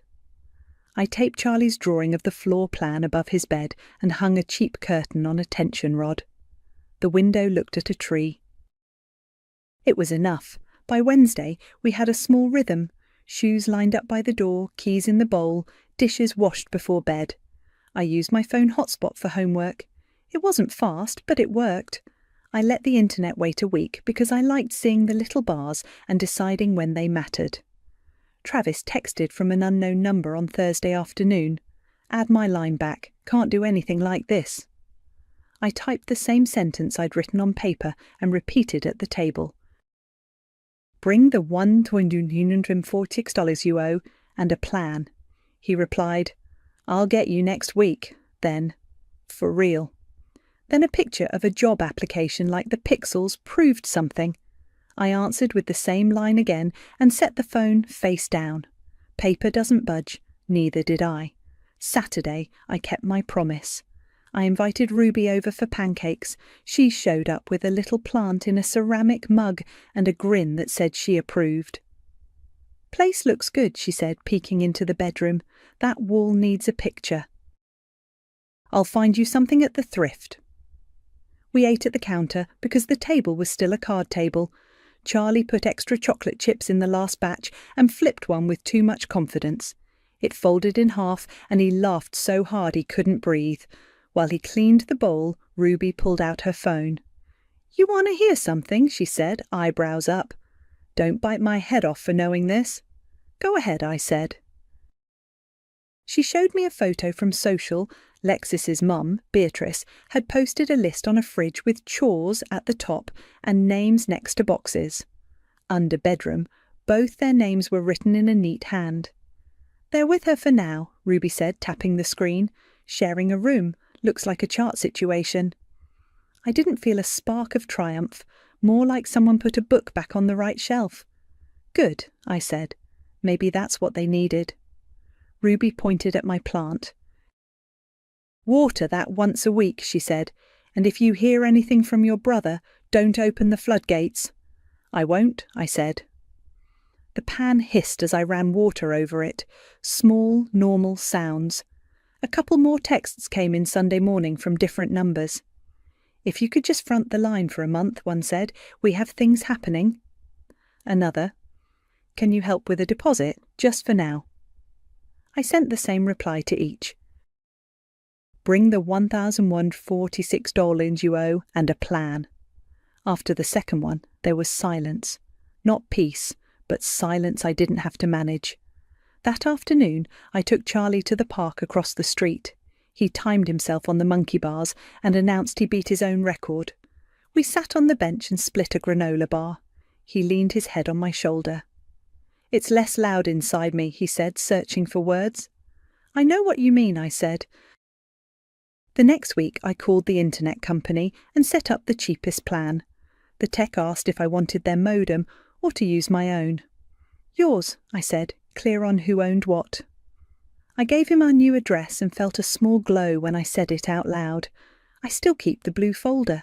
It stays on the top shelf, and sometimes I take it down and flip through, just to remind myself I didn't imagine any of it. Receipts, dates, that number written in my hand. It's not a trophy, it's a map I followed out. I hear about them through Ruby once in a while. Beatrice makes them cook dinner twice a week. There's a chore chart and a curfew. Lexis posted a sonogram with heart eyes. Travis posted sneakers with no price and fewer comments than he used to get. That's their story to figure out. Mine is smaller and steadier. At night, I lock the door with one turn. Charlie reads in bed and falls asleep with the light on. I turn it off and he doesn't wake up. I wash 2 bowls and 2 spoons, set them to dry, and put the plant near the window. It's not revenge with fireworks. It's paperwork, calendars, and a quiet I can pay for. It looks boring from the outside. From here, it feels like winning. I wedge myself over a busted treadmill to reach my washer and slap a fresh $120 HOA fine on the dryer like it belongs there. My name is Jordan Matthews. I'm 35, the boring older sister who bought a small 2-bedroom townhouse with a 1-car garage because I like knowing where my stuff is. The garage is mine, technically. Practically, it's my brother's storage unit and a gym graveyard I never asked for. The treadmill is Remington's. He's 31, charming, allergic to calendars. 6 months ago, first weekend of January, he asked to stash a few boxes in my garage for 2 weeks, tops. Then his sedan died in my driveway in March, at a crooked angle that makes my bumper barely clear the sidewalk. The car hasn't moved since. I park on the street and wave at my garage like it's a painting of a life I used to have. I flip the washer on with my hip and smooth the fine. It's dated today. Violation. Inoperable vehicle, visible from street, obstructing driveway. KOA communities love that phrase. The letter has Sandra's name at the bottom, Sandra Ellis from 3 doors down. She's 52. I know because the HOA directory lists ages next to the board members like they're running for office. She's fair, but rules are rules. Mine says pay $120 in 10 days or it goes up. I set my phone on the dryer, thumbs ready. Remington is saved in my contacts as Rem, do not loan tools. I type, please move the car and clear the garage by Saturday. My calendar says it's Wednesday, June 12th. Saturday is not far. I hit send. The message goes gray and stays gray. His wife, Lacey, is 30 and always has a take. She likes to say, family doesn't charge family like it's a Bible verse and I'm Judas. We were friendly once. Now she comes by, stands in my driveway, and tells me what's no big deal while she scrolls her phone. They've both had my garage keypad code for a year and a spare house key for emergencies. Somehow, every week turns into one. The washer thumps into the first spin cycle. I grab my laptop off the kitchen table, stacked neatly with last month's electricity bill, a takeout menu, 1 pen that writes, and pay the fine online. I add the confirmation email to a folder called HOA because I am the kind of person who has folders. The money leaves my checking account in a click that feels like a small insult. I step into the townhouse's entry and look out through the sliver of window by the door. My car sits under the sun, baking on the street.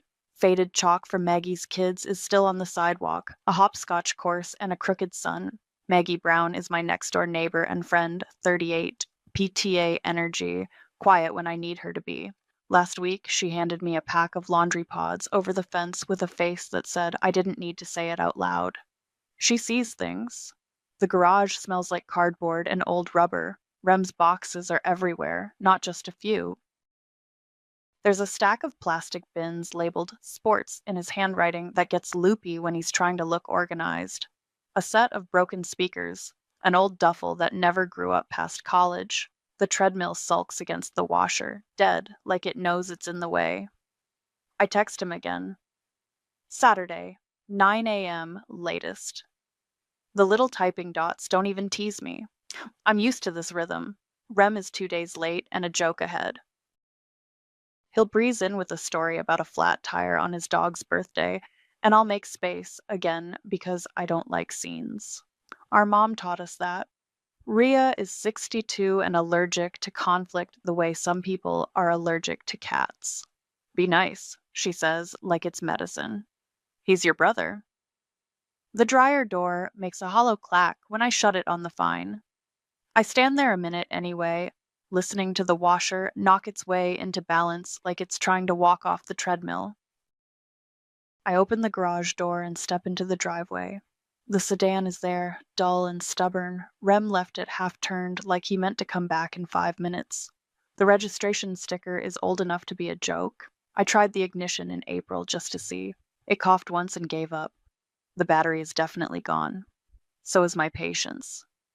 I take photos, the car, the angle, the street view. I've learned to document. The HOA does. I can too. A couple houses down, blinds shift.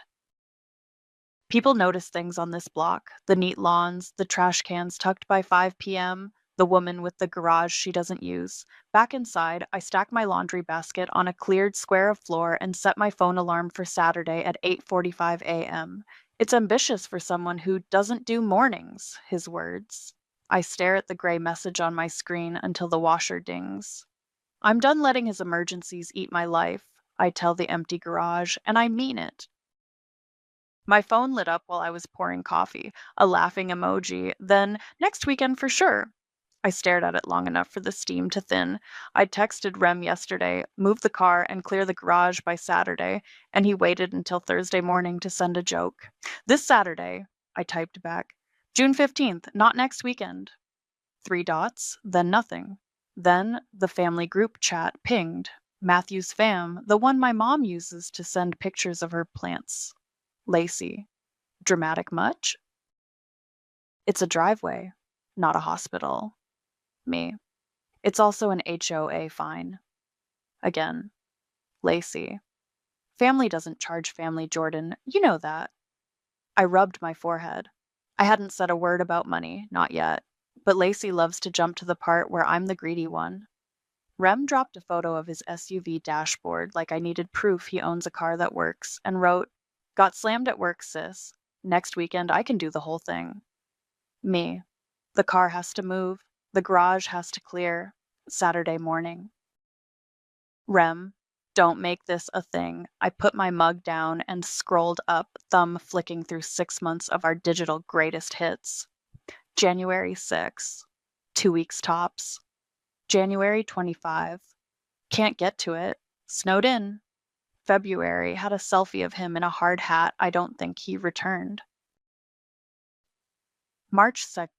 Dropping the sedan there for a minute. Alternator maybe. March 8th. Crazy week. Promise I'll be by Saturday. April was full of LOL and and one picture of his boxes stacked in my garage that he captioned, "Look how organized." My replies were a timeline of me being reasonable. Tomorrow, next week. Okay, just the car then. Okay, but please tell me before you come over. The HOA fine email sat unread above all of it, $120 in the subject line like a garnish. My phone buzzed again, but it was Mom. I let it ring once before I answered. "Hey, Ma." "Hi, honey." Her voice did that soft thing it does when she's winding up to ask a favor. "I saw the messages. Can we just keep the peace a little? He's under so much pressure."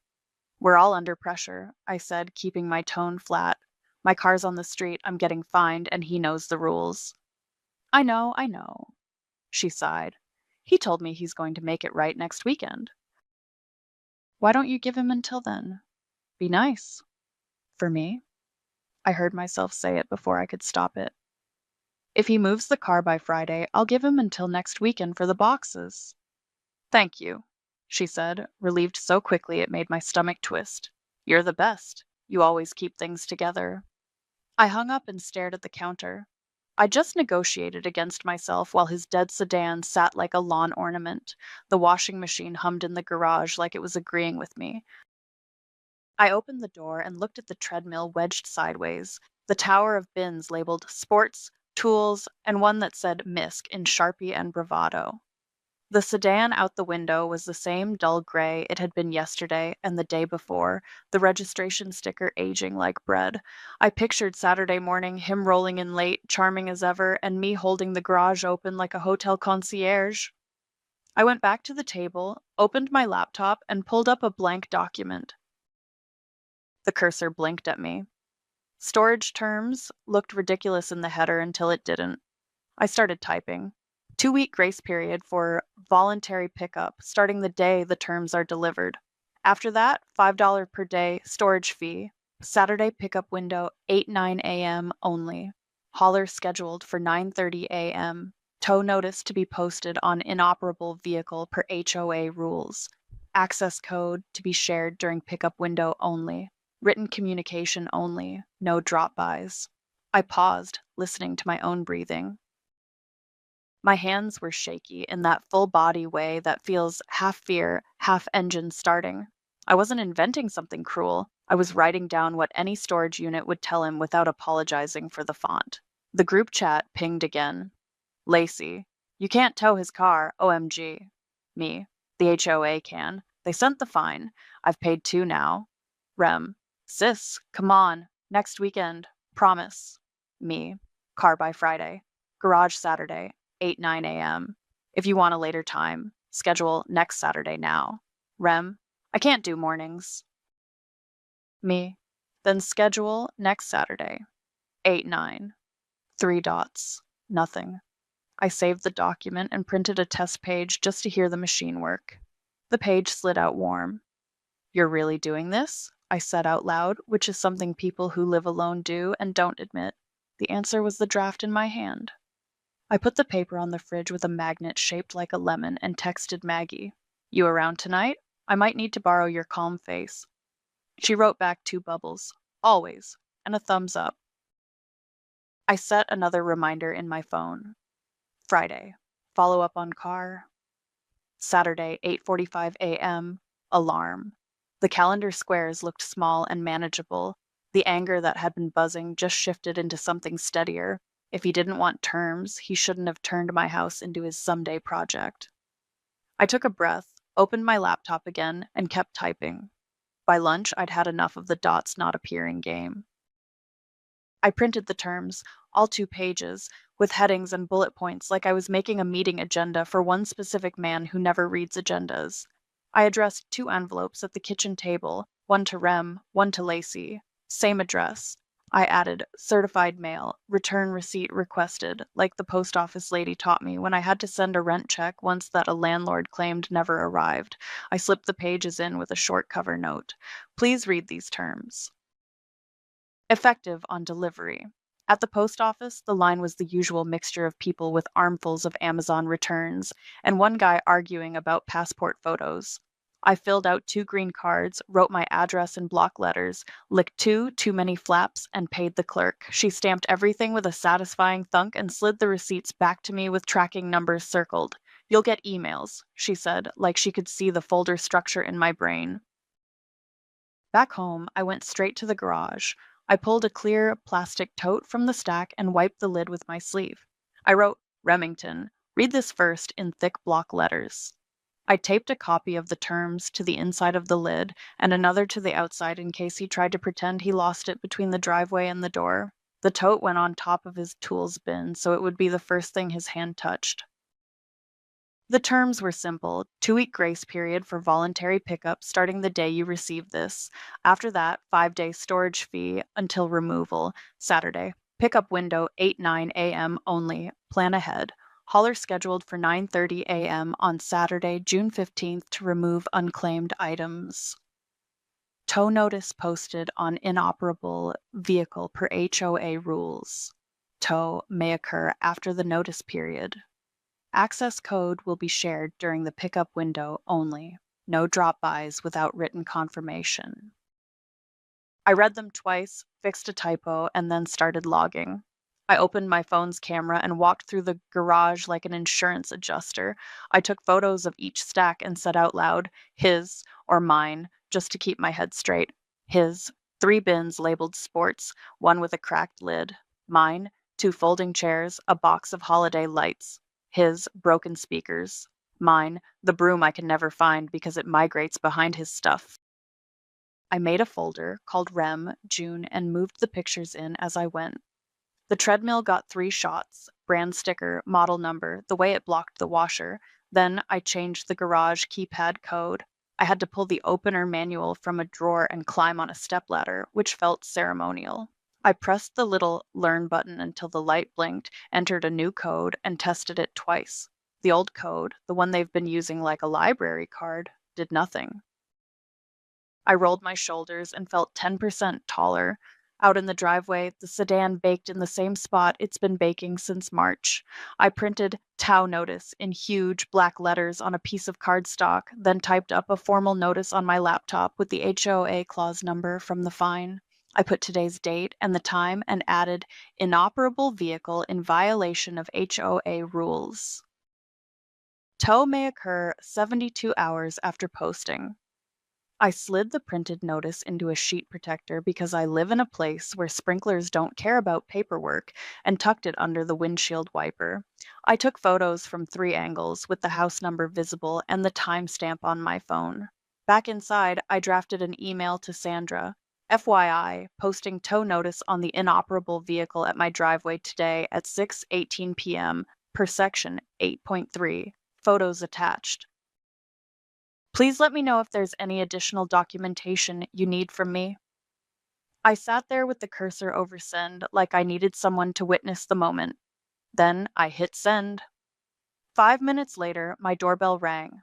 Maggie leaned on my frame with a reusable grocery bag and that quiet smile she uses when she's not going to tell me what to do.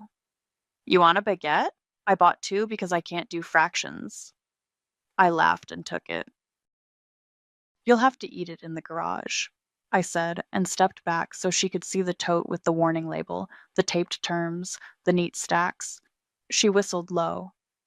Look at you making policy, she said. I got certified mail like a real adult, I said, and I changed the code. Her eyebrows went up. Ooh, spicy. I posted a tow notice. I jerked my thumb toward the driveway. Sandra's got an email with pictures. Maggie scanned the stacks again, the treadmill glum against the washer. If you cave, I'm stealing your coffee maker, she said, and I knew it was her way of saying she'd be on my porch Saturday if I needed a witness. I'm not caving. I surprised myself with how even it came out. We ate bread at my kitchen counter, tearing pieces with our hands. She told me about her kid's science fair volcano and a raccoon that's been setting off her motion light. Ordinary things. I felt my shoulders drop an inch. After she left, I checked the USPS tracking numbers even though it had only been a few hours. In transit, both of them said, like a promise. At 9:02 the next morning, my phone buzzed with 2 emails. Delivered, in at mailbox. I opened each one and stared at the screen. The clock started right there. I slid my phone into my back pocket, walked into the garage, and counted the bins like I was counting down. The delivered emails hit at 9:02 a.m. And by 9:10, the family chat lit up like it had been waiting in the wings. Rem. LMAO. Storage terms? Is this a hotel now? Lacey dropped 3 crying, laughing faces, then a meme of a downtown lot charging $45 for event parking, circled in red. Better make sure your little sister validates your ticket, she wrote. I typed, "This is not funny," deleted it. I typed a paragraph and deleted that too. Then I attached the PDF and wrote, "Terms stand. Rem. Sis, seriously, next weekend." Lacey, I can't with this. You can't charge family. Me. Car moved by Friday. Pick up Saturday, 8-9 a.m. Per terms. 3 dots. A sticker of a cat rolling its eyes. Classic. Mom called before I could put my phone down. Honey, she started, extra soft. I saw the messages. How about we all meet Sunday for brunch and talk it out? Neutral ground, no pressure. Sunday is for me, I said. It came out calm, which surprised me. He knows the times. He can come tomorrow morning and take what matters. A beat of silence. You know how your brother is, she said like it was a diagnosis. Be nice. I'm being clear, I said. That's new for me. It's not unkind. She exhaled. Okay, I just don't want hurt feelings. We're already there, I said, and glanced through the door glass at the heat baking my car on the street. I'll talk to you after the weekend. After I hung up, I opened my laptop and Googled haulers again.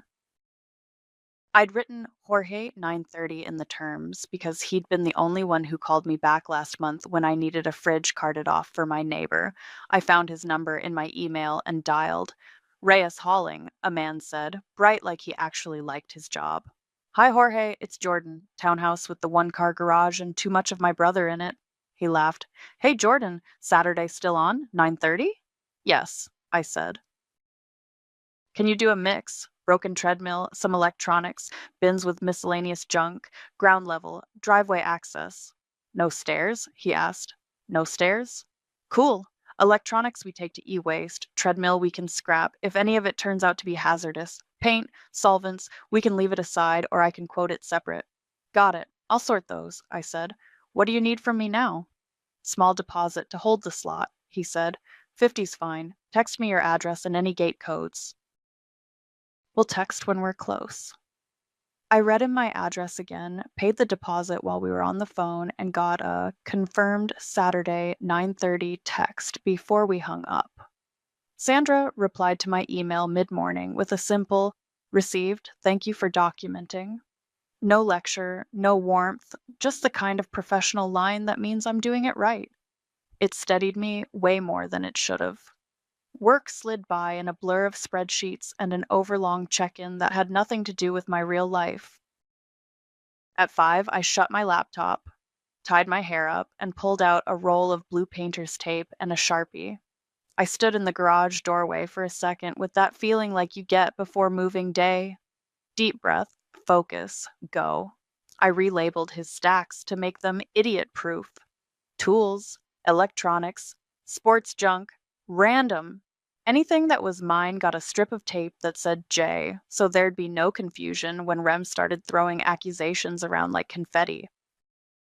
I took the small box of holiday lights inside and tucked it on my hall closet shelf, out of the blast radius.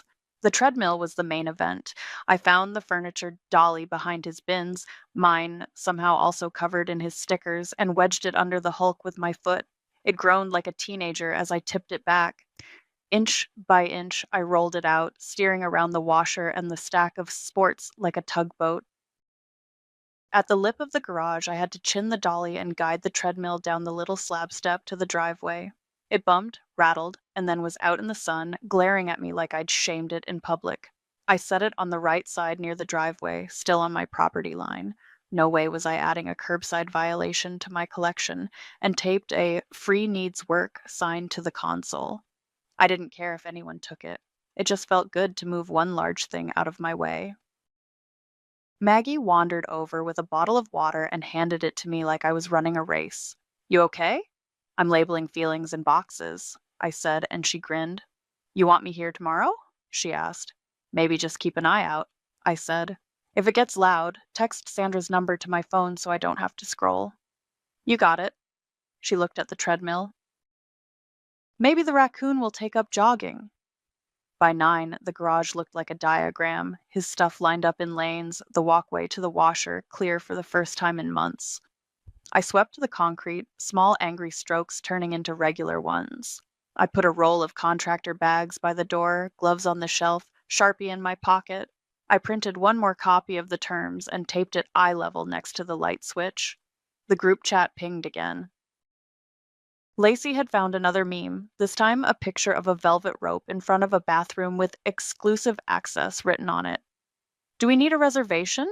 She wrote. A couple of their friends chimed in with laughing reactions.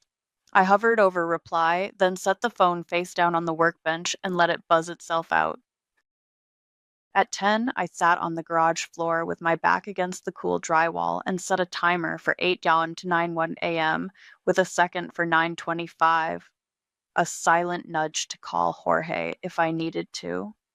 My pulse, which had been in my throat all evening, slid down to something steady. The sedan out front was still a dead hulk, my car still on the street, the fine still paid. But the clock was set and the terms were taped, and for once the next step didn't depend on Rem's mood. Friday afternoon, my phone buzzed while I was closing out a spreadsheet. Rem, I'll be by sometime Saturday morning. Me, 8:09 a.m., window only, per terms. Rem, need more time than that. You know how life is. Me. Then plan for next Saturday.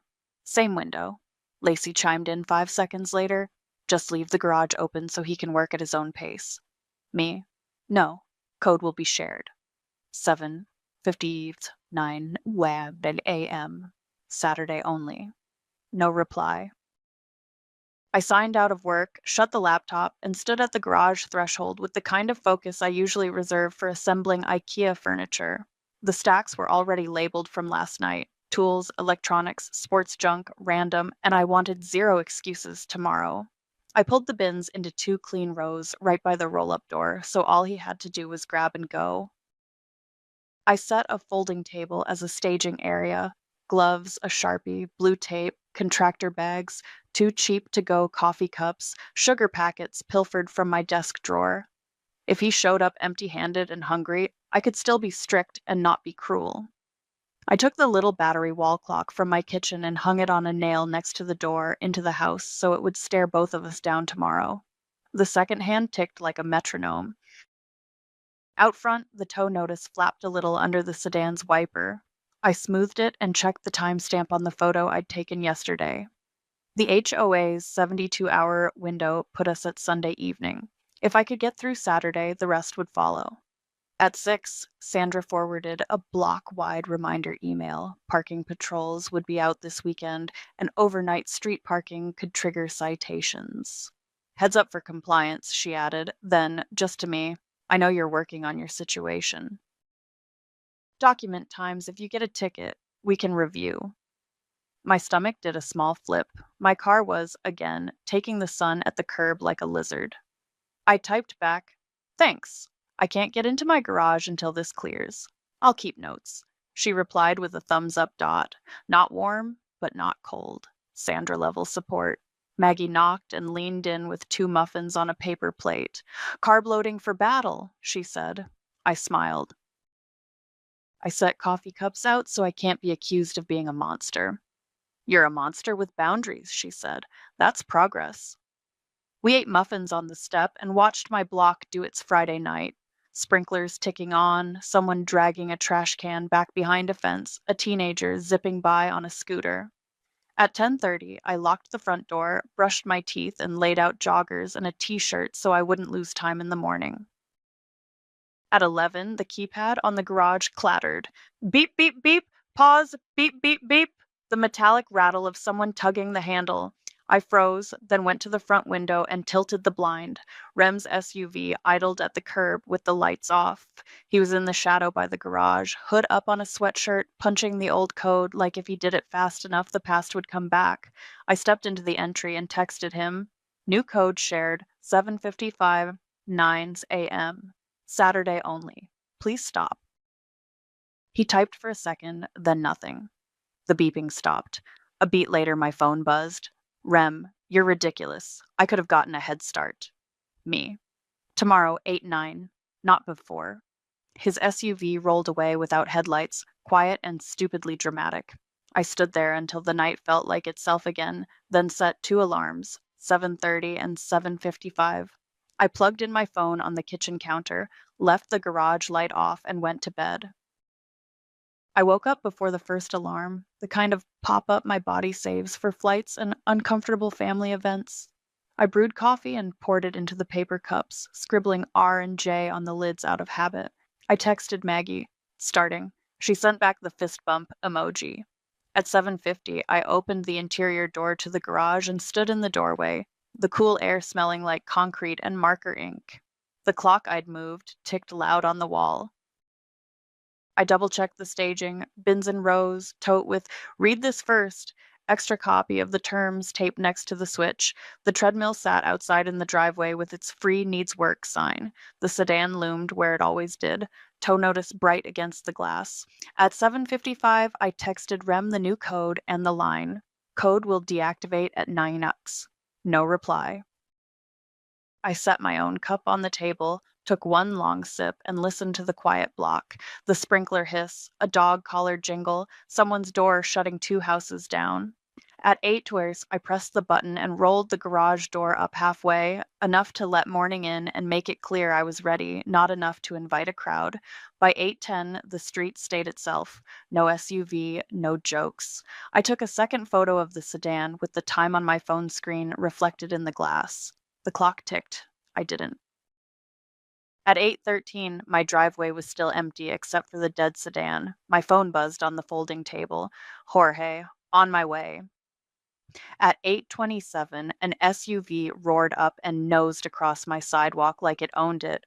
Rem slammed his door before the engine stopped. He took one look at the half-open garage and the neat rows of his stuff and said, "You're unbelievable. Heartless." "Morning," I said, even. I glanced at the wall clock I'd hung by the house door, ticking loud enough to hear over my pulse. He pointed at the keypad like it had offended him. "What's the old code? I'll need all day, maybe longer. You know how life is." I shook my head. "New code only. It deactivates at 9. Haulers at 9:30. He blew a short laugh through his nose. "A hauler? You're throwing away my life now?" I picked up the tote I'd labeled Remington, "Read this first," and held out the top sheet. "These are the terms. You've had them since yesterday morning." I set the page on the folding table with a pen. "Initial here, so we both have it." "You mailed me homework?" he said, eyes scanning, but not really reading. He didn't pick up the pen. He craned around me at the stacks. "Where's my socket set? The good one. And the PS4? You can't just—" "Tools," I said, pointing to the bin. "Electronics, sports junk, random. Take what you want before 9. He threw his hands up. 9? No. I can't do mornings, Jordan. We've been over this. It's 8:30, I said. "You have 30 minutes." He stepped into the garage and grabbed his old metal toolbox, the one with the dent from our dad dropping it off a truck bed years ago. He popped the latch, peeked in like it might bite him, then set it back down and looked at me.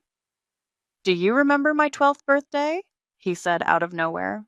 "You were late to the party because of a study group, and Mom had to—" I blinked at him. "This isn't that. It's the same," he said, matching my step as I moved to the side to keep the walkway clear. "You make everything a schedule. You love a rule. It's a garage, not a bank vault." I pointed at the wall clock, then at the paper. "Initial here, then start loading your car. You're parked across the sidewalk. Please move it up or into a visitor space so you don't get a ticket." He looked out at his SUV, then back at me. "They're not going to ticket me." "They might," I said. "Sandra sent a reminder last night." He muttered something about Sandra that I pretended not to hear and grabbed the plastic folder sitting on top of the random bin. He flipped it open. Family photos, the ones Mom had made copies of for every kid one Christmas, Rem in a ridiculous little league hat, me in braces pretending to love prom. He hugged the folder to his chest for a beat, then put it down and started fishing for something else to stall with. My phone chimed softly at 8:55, a reminder I'd set last night. I turned the volume down and set it face down again. 5 minutes, I said. "God, listen to yourself," he snapped. "Who does this to their brother?" "Someone who paid the fine and parks on the street," I said. "Take what matters to you, now." He looked at the treadmill outside like it had betrayed him by being heavy. "I was going to fix that." "It's marked free," I said. "It's been here 6 months." He ran a hand through his hair and finally started moving. He slid the toolbox into the back of his SUV, then came back for the folder of photos. He grabbed a small box that said old letters in his handwriting and tucked it under his arm. He stood there, hands full, and tried again. "Give me until noon." 9, I said, and tapped the paper. "Initial, please." He finally snatched the pen, scrawled his initials on the bottom of the page like it was a parking ticket, and shoved it back at me. I circled them with my pen without thinking about it. He watched my hand and rolled his eyes. You're really getting off on this. I'm making sure we both know what we agreed to, I said. I slid his copy of the terms into the tote. Do you want coffee? He stared at the 2 cups like they were poisonous. No, he said, offended on principle. The neighborhood did its quiet Saturday thing around us, someone hosing a walkway, a dog thumping its tail against a fence. I could feel Maggie's curtains shift next door. I didn't look. He made one more pass through the stacks, lifting lids and narrating. These cleats are vintage. Don't let your hauler guys trash this. This is signed. This is worth money. That treadmill was like $1,000. Take what you don't want hauled, I said. We're at 3 minutes. He huffed, took the cleats anyway, and dropped them in the SUV. He didn't touch the broken speakers or the bin with the cracked lid that smelled faintly of mildew when he opened it. He picked up a baseball and put it down again. He checked his phone as if a last-minute miracle would text him. At 9:00, I pressed the remote, and the garage door stopped at chest height. Just enough for him to keep moving, but a clear line. The keypad beeped as the code deactivated. He glanced up at the clock again like it had insulted him. You know Mom's going to be on you for this, he said, grabbing the photos again like they were a shield. I know, I said. She can call me. He paced, tried one more angle. If you'd told me earlier. I did, I said. All week? My phone buzzed at 9:13. Jorge, 10 minutes out. I texted back. Great, see you soon. Rem heard the vibration and squinted. What was that? Holler, I said.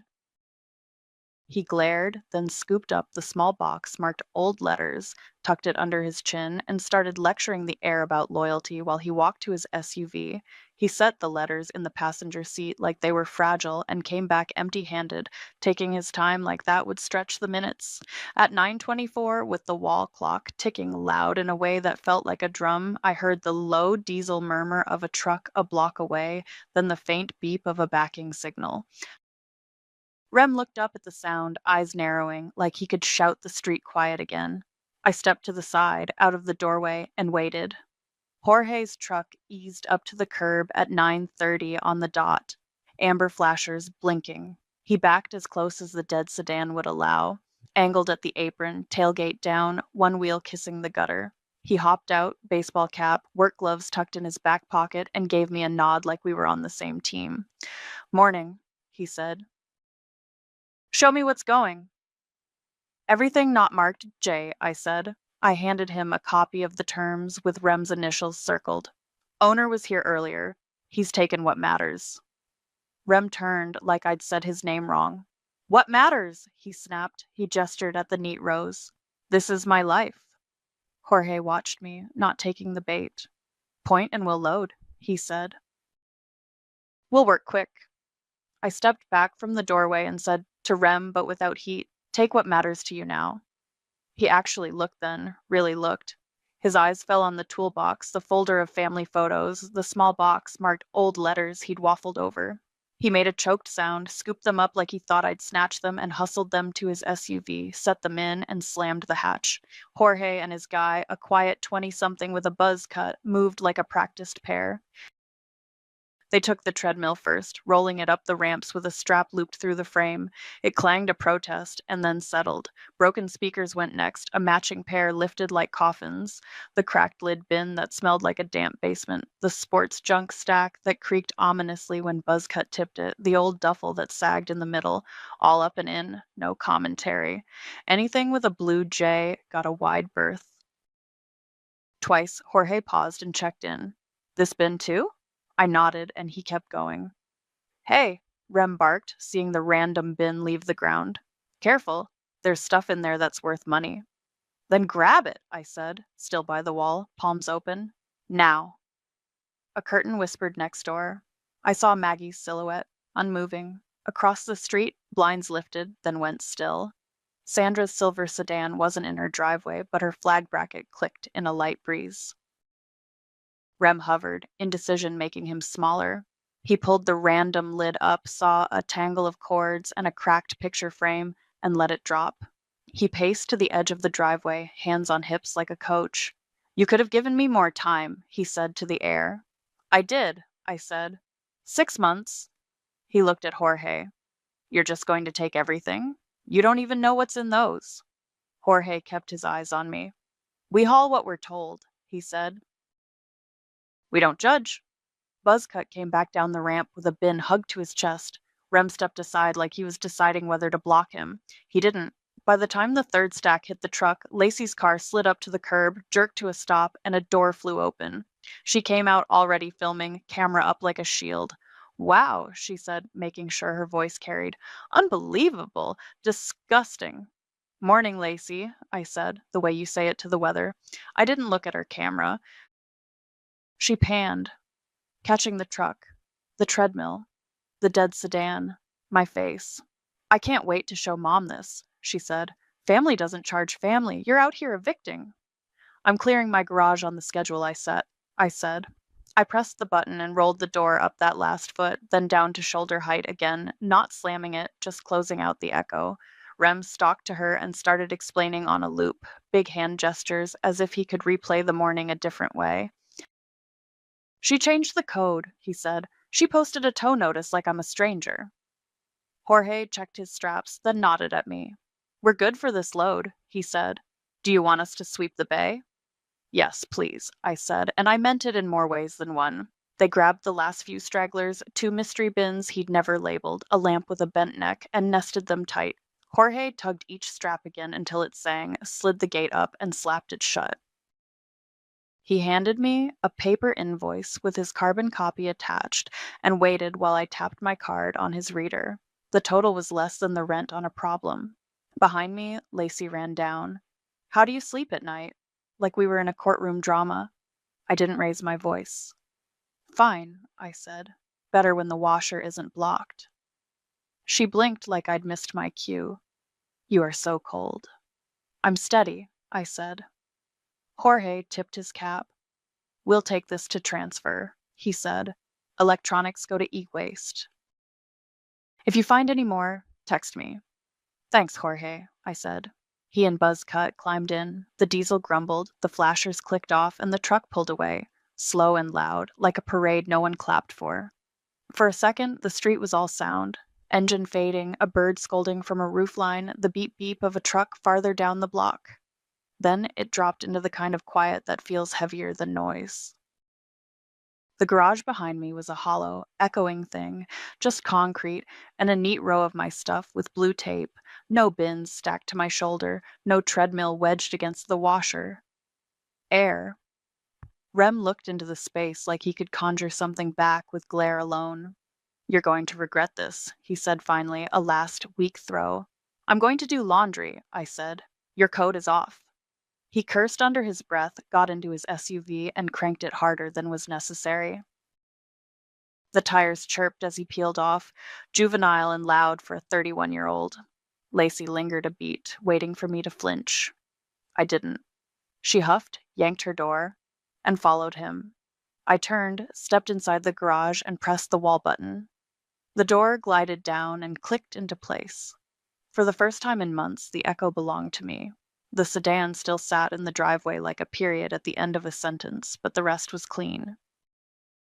I stood there and listened to the quiet block get even quieter, the kind of small sound you can build a boundary around. By Monday morning, the 72 hours were up. I sent Sandra a quick email at 7:45. Tow notice posted, Thursday 6:18 p.m. Please confirm I can call the vendor. She replied 5 minutes later. Approved. Use Allied Tow. They have the contract. Thank you for documenting. I called the number she sent. Allied Tow, a woman answered. I gave the address, explained the dead sedan in my driveway, mentioned the posted notice and the HOA approval. We'll send Sterling, she said. He's close. Sterling rolled up in a flatbed at 9:05, hazard lights ticking. He hopped down, introduced himself, asked for my ID, and took a picture of the tow notice. You the owner of the property? He said, pen poised over a carbon form. Yes, I said, and signed where he tapped. He walked the perimeter of the car, checked the parking brake, and slid the forks under the front wheels with practiced ease. The winch groaned, rubber chirped, metal clanked, and the whole street heard it. My phone buzzed halfway through the process. Rem, what are you doing? Do not touch my car. Another ping. This is illegal. I took a picture of the sedan halfway up the bed with Sterling in frame and texted back. Notice posted Thursday 6/13 at 6:18 p.m. Per HOA Section 8.3 and Property Owner Authorization. Photo attached. Then I turned our thread to Do Not Disturb and put my phone face down on the workbench. Sterling secured the straps, tugged each tight, then handed me my copy of the form. It'll go to the lot on Industrial, he said. He can call the number on the sign to arrange pickup and fees. Anything else? That's it, I said. Thank you. He tipped his cap and drove off slow, the truck humming like a machine that sleeps well at night. I stood in the driveway and looked at what was left, bare concrete, a faint oil shadow, the wide mouth of my garage open and waiting. I pressed the fob on my keyring and my car chirped back from the street. It felt almost silly to move it 10 yards like I was borrowing my own life for a test drive. I pulled in, cleared the threshold with room on both mirrors, and cut the engine. The garage swallowed the sound and stayed clean. Rem's text stacked up in the background while I finished 2 small chores, wiping the oil spot with kitty litter and a broom, rolling the empty contractor bag box into the recycling. When I checked my phone again, there was one from Lacey. You're sick. Family doesn't do this. The group chat had a string of question marks. I sent one message to the family thread. Car was towed per notice and HOA rules. My garage is now clear. Please address future storage needs elsewhere. Then I muted that too. I drove to work, parked under a tree like a novelty, and used lunch to swing by Rem and Lacey's place. I'd grabbed an envelope from my desk drawer that morning with Rem mail written on it in my handwriting from who knows when. It had his spare house key inside, the one they gave me for emergencies back when my number was also their locksmith. I added a printout of Jorge's invoice with a sticky note.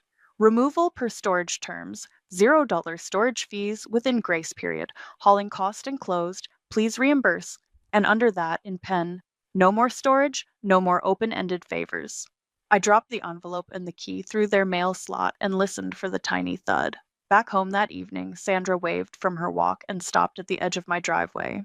We stood there like neighbors, not adversaries. I reviewed your emails, she said. Your timeline is solid. I'll recommend the board waive half of the fine since you enforced the rules reasonably and resolved it quickly. Thank you, I said. I didn't try to smile too big. It felt like tempting fate. You'll see a $60 credit on next month's assessment, she said. Keep documenting, and congratulations on reclaiming your space. Maggie appeared with a grocery bag and held up a lemon like we were toasting. Heard the tow, she said. Brutal? Loudest relief I've ever heard, I said. Inside, the garage felt bigger than any square footage number. I pulled a bike hook from a hardware store bag I'd picked up on the way home and found a stud on the side wall where the treadmill used to sulk. 2 careful turns with the drill and the hook bit in. I walked my bike out from the hall closet, dusted, slightly embarrassed to be seen, and hung it up. It looked like a promise. My phone rang with Rem's name bright as a siren. I watched it buzz out 3 times. The 4th time, he left a voicemail.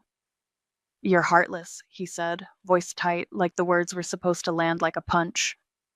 I didn't call back. I opened the drawer by the door and gathered the strays of that chapter, an extra copy of the terms, the paint pen I'd used to write "Tau notice," the receipt from the post office with the tracking numbers circled. I clipped them together and slid the stack into the HOA folder in my file box. Then I did the small thing I'd wanted to do since January. I backed the car out, swept one last line of dust into the pan, and pulled back in, centered. I pressed the wall button. The door rolled down smooth and latched with a clean click. The house exhaled. I could hear it in the quiet. Washer free to open, shelves visible, the bike on the wall catching a square of late sun. No bins, no treadmill, no emergency that belonged to someone else. The boundaries weren't a speech. They were this: a code changed, a notice posted, a form signed, a key returned. I stood in my own garage and listened to nothing, and it felt like the first rule I'd made that stuck.